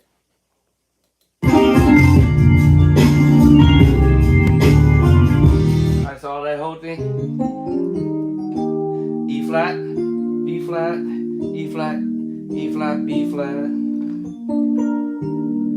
E flat major 7, so to speak. Alright, E flat major 9 with the sharp 5 memory. That's in my book, y'all, in all 12 keys.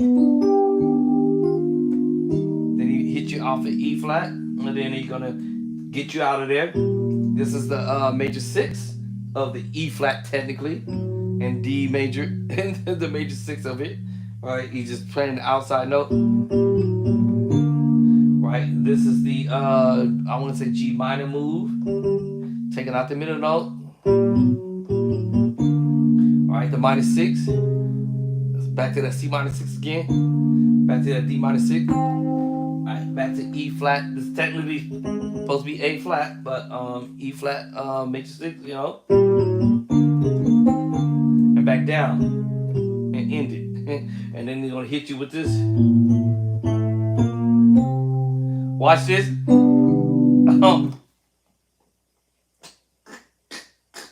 Okay, hold on. That was my voice version I heard. Well, that's not what he played. What he played was an augmented chord. Oh, there it is. Remember that chord I played a minute ago? That's E flat major 7 with the flat 5, sharp 5. Right, E flat major 7, sharp 5. As he's moving his chords up, A flat major 7. Okay, and then he hit you with this G major. And then as he's moving, right, he's doing a diminished 7 with the flat major 7. And then as the chord's moving upward, alright,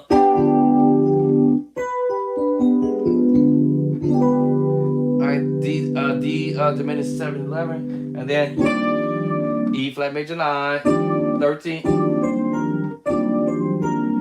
Alright, so that's where we're at right there. Alright.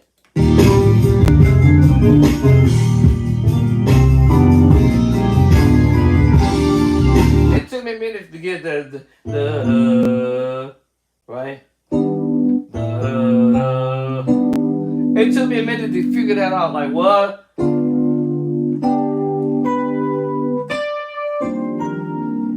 Oh, that is wicked. All right, that was like okay. And then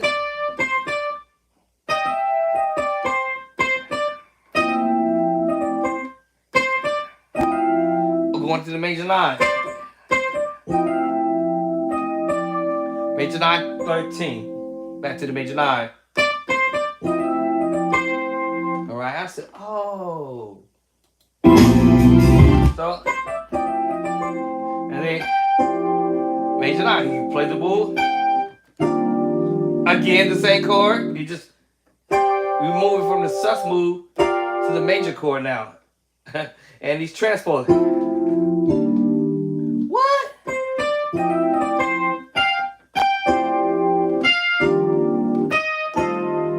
E6/9 sharp, E flat 6/9 sharp 11. Now he actually doing this one, I think. I don't like that, so I'm gonna voice it as a chord in my left hand and make me play the D minor 7 with the flat 5, flat 13. What?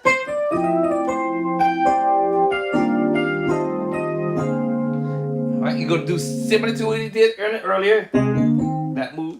All right, here we go.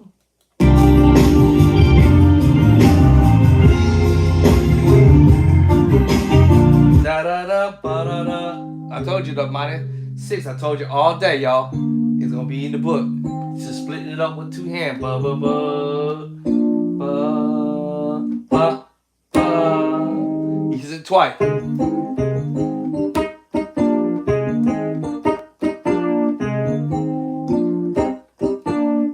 Splitting up the A flat chord. Splitting up the B flat chord. Splitting up the A flat chord again. And he plays the B flat chord, of course, with 2 hands. And the A flat, ba ba. Back down to it. What?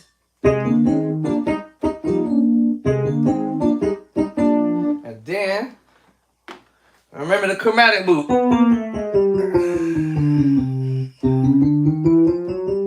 Keep in mind the chromatic move. People say, you know, those are nuance. So learn your nuance or whatever y'all want to call it. You know, the gracing, the twang. So you have the twang like this, and then also you can twang off the other note. The twang, you hear like that on the other one, and then you have the gracing. All right, so those nuance or whatever they want to call it, and then the other nuance is the to wherever the target note that they're heading. So here it comes. Y'all finna hear it. Da da da da. Did y'all hear it? Da da da da. Da da da. Oh, actually, hold on. Hold on, let me see if it's this one or the other one.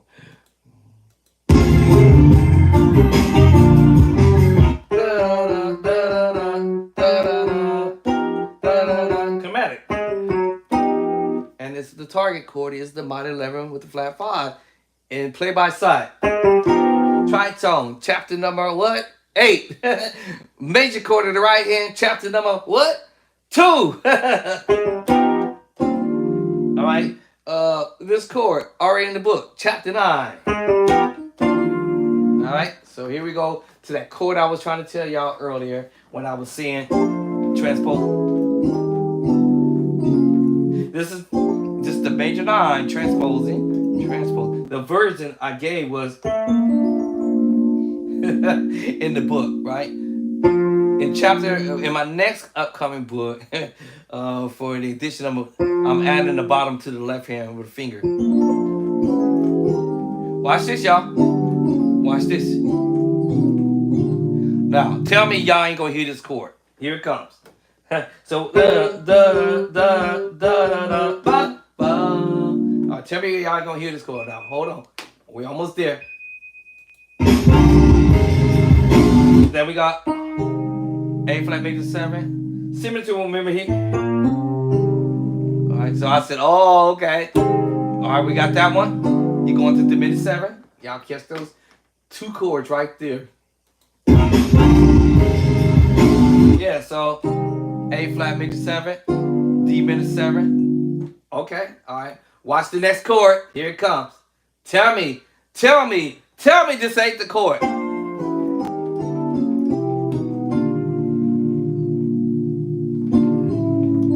Tell me. Y'all tell me if this ain't the chord, all right? Because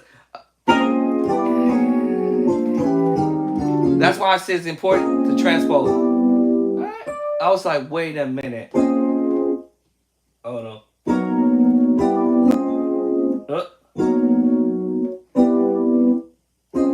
There it is. Tell me this ain't the chord, y'all.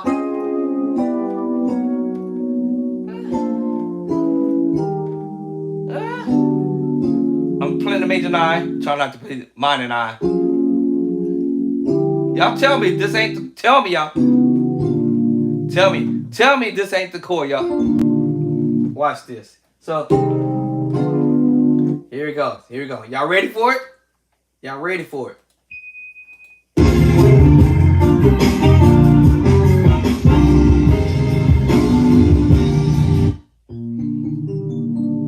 I'm going home. Bye. I catch y'all later. Tell me that ain't the chord. All right. I told y'all, man. Those chords is on the way in my second edition. I just wanted to show y'all that it's actually already in the book, edition number 1. I just didn't add that one last note in the pinky to give you that other last note, which is the major 9 chord. Peace and love and cornbread. I got to take my medication. All right. I love y'all and deuces.